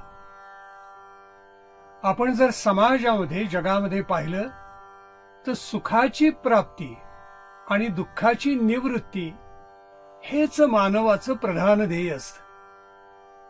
पण जरी सुखाची, सगळ्या सुखाची अपेक्षा केली तरी सगळं सुख मिळतच असं नाही. दुःख आलटून पालटून मानवाच्या वाट्याला येतच.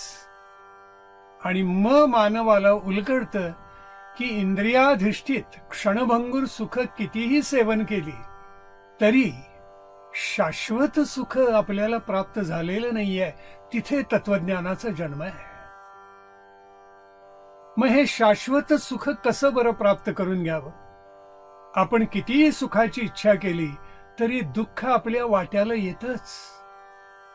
मग अशा क्षणभंगूर सुखावर आणि वारंवार येणाऱ्या दुःखावर मात करून जे अंतिम सत्य आहे त्याची प्राप्ती कशी करून घ्यावी? हे जे अंतिम सत्य आहे ते जाणून घेण्याच्या अद्वैत तत्वज्ञानामध्ये 3 पायऱ्या आहेत. त्या पायऱ्यांना सत्ता असं म्हणतात. जे अंतिम सत्य आहे त्याला म्हणतात पारमार्थिक सत्ता. जे सगळं जग आपल्याला दिसतं विज्ञानाधिष्ठित त्याला व्यावहारिक सत्ता म्हणतात. आणि जे मुळामध्ये नाहीच आहे पण भासमान आहे, भास ज्याचा होतो त्याला प्रातिभासिक सत्ता म्हणतात. अशा 3 सत्ता आहेत. आदि शंकराचार्यांनी आपल्या तत्वज्ञानामध्ये सांगितलेलं आहे, श्लोकार्धेन प्रवक्ष्यामि यदुक्तम ग्रंथकोटिभिः ब्रह्मसत्यम जगन्मिथ्या जीवो ब्रह्मैव नापरः.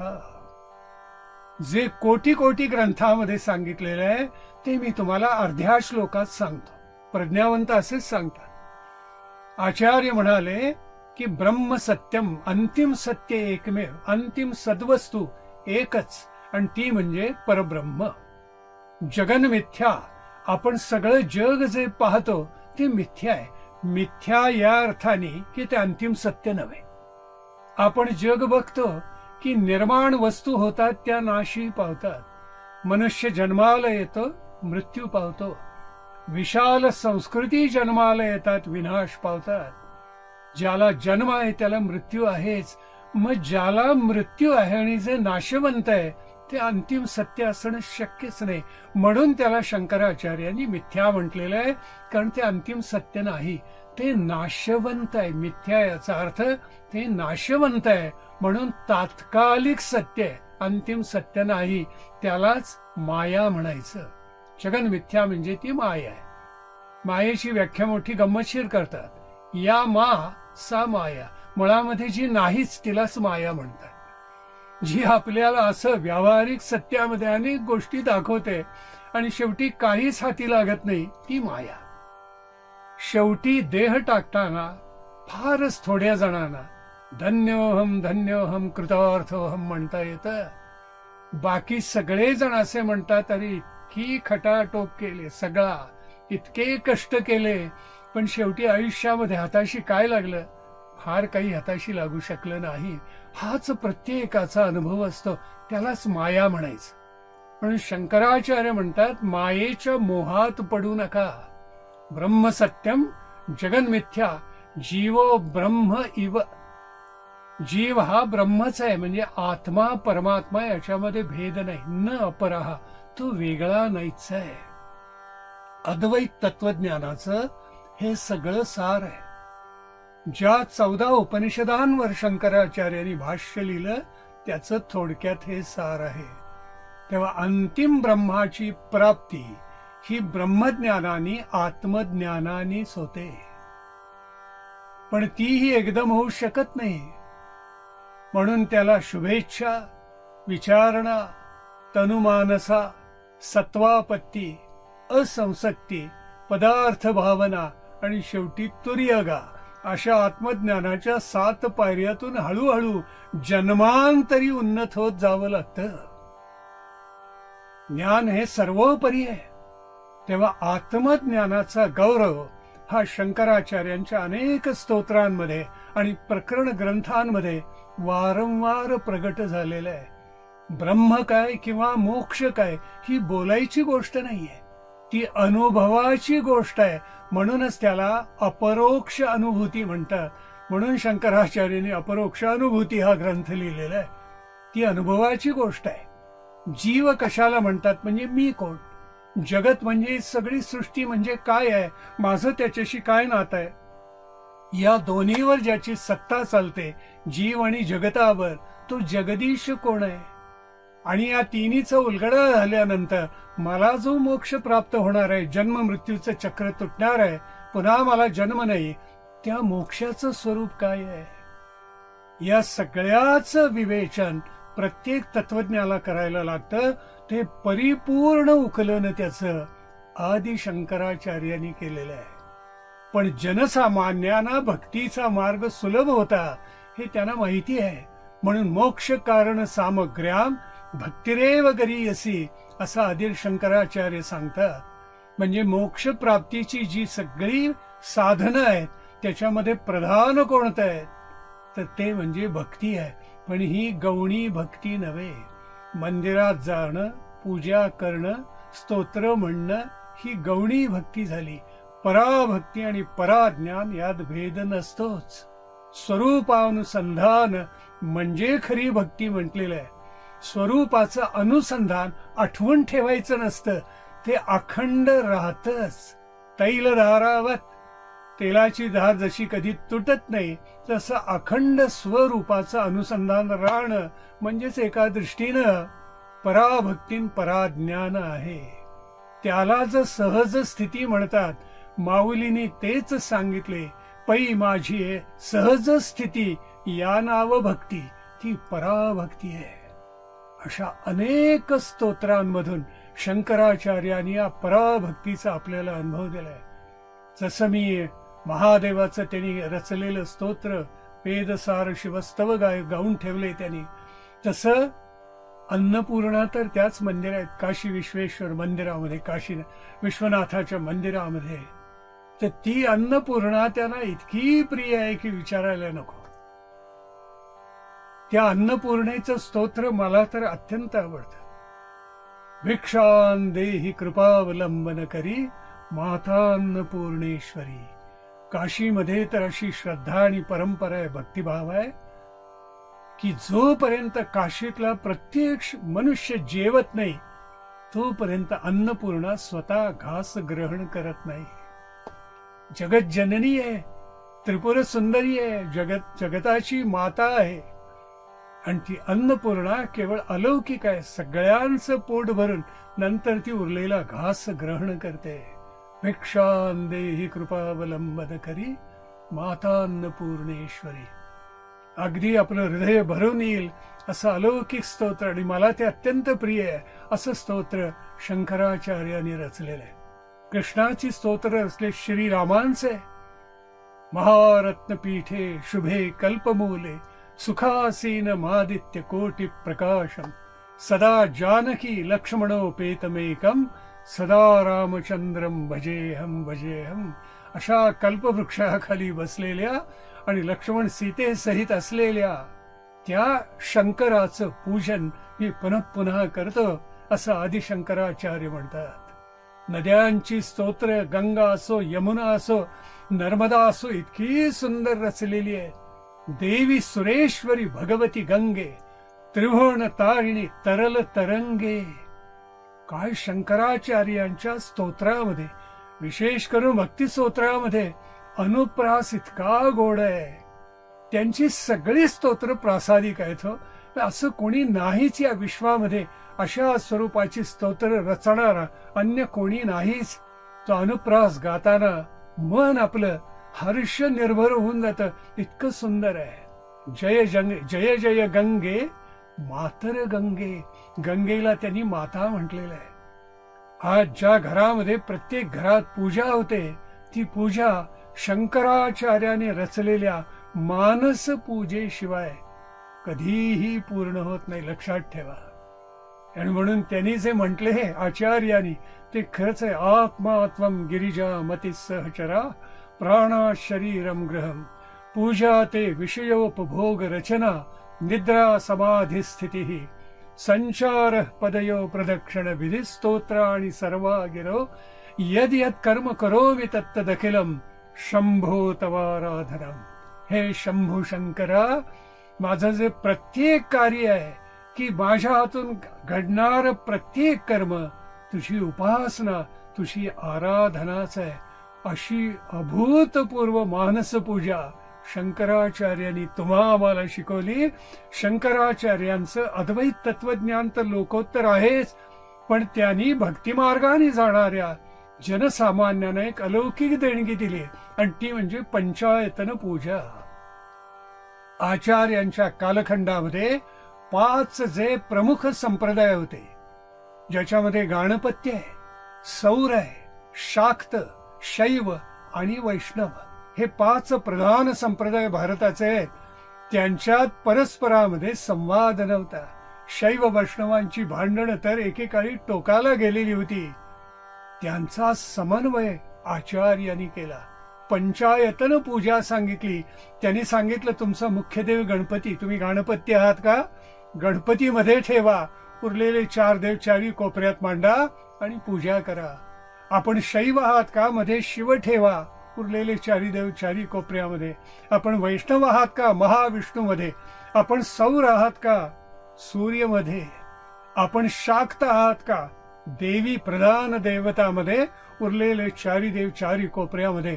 पंचायतन पूजेमुळे या राष्ट्रामधले संप्रदायामधले झगडे, भांडण, वादंग आणि विनाकारण चालणारा वाद जवळजवळ संपुष्टात येऊन गेला. ही आचार्यांची कामगिरी लोकोत्तर आहे. आज आपली सगळी मंदिरं हे राष्ट्रामधली पंचायतन पूजेचीच मांडलेली दिसतात. मुख्य दैवत मध्यभागी असतात, पण 4 कोपऱ्यामध्ये, उरलेले 4 कोपऱ्यामध्ये आपल्याला उरलेले 4 संप्रदायाचे देव मांडलेले दिसतात. शंकराचार्यांचं चरित्र गायला शब्दच अपुरे आहेत. काय सांगू आपल्याला. इतकं ते लोकोत्तर आणि लोकविलक्षण आहे. ते अमृत आहे. त्याला चंद्राची प्रभा आहे, सूर्याचं तेज आहे, गंगेचं पावित्र्य आहे, हिमालयाची उंची आहे, महासागराची अथांगता आणि विशालता आहे. अशा आदिशंकराचार्यांनी अत्यंत प्रतिकूल कालखंडामध्ये वैदिक सनातन धर्माला उजाळा दिला. हिंदूंचं आत्मभान जागवलं, त्यांचा आत्मगौरव जागवला, सत्व त्यांना प्रदान केलं, आणि पुन्हा एकदा हे राष्ट्र अद्वैत तत्वज्ञानाच्या अधिष्ठानावर सुप्रतिष्ठित केलं. अद्वैत तत्वज्ञानाचा ध्वज उंच उभारून धरला. त्या शंकराचार्यांना साष्टांग प्रणिपात पुनः करूया आणि विरमूया. श्रुतिस्मृती पुराणानां आलयं करुणालयं नमामि भगवत्पादं शंकरं लोकशंकरं. प्रभु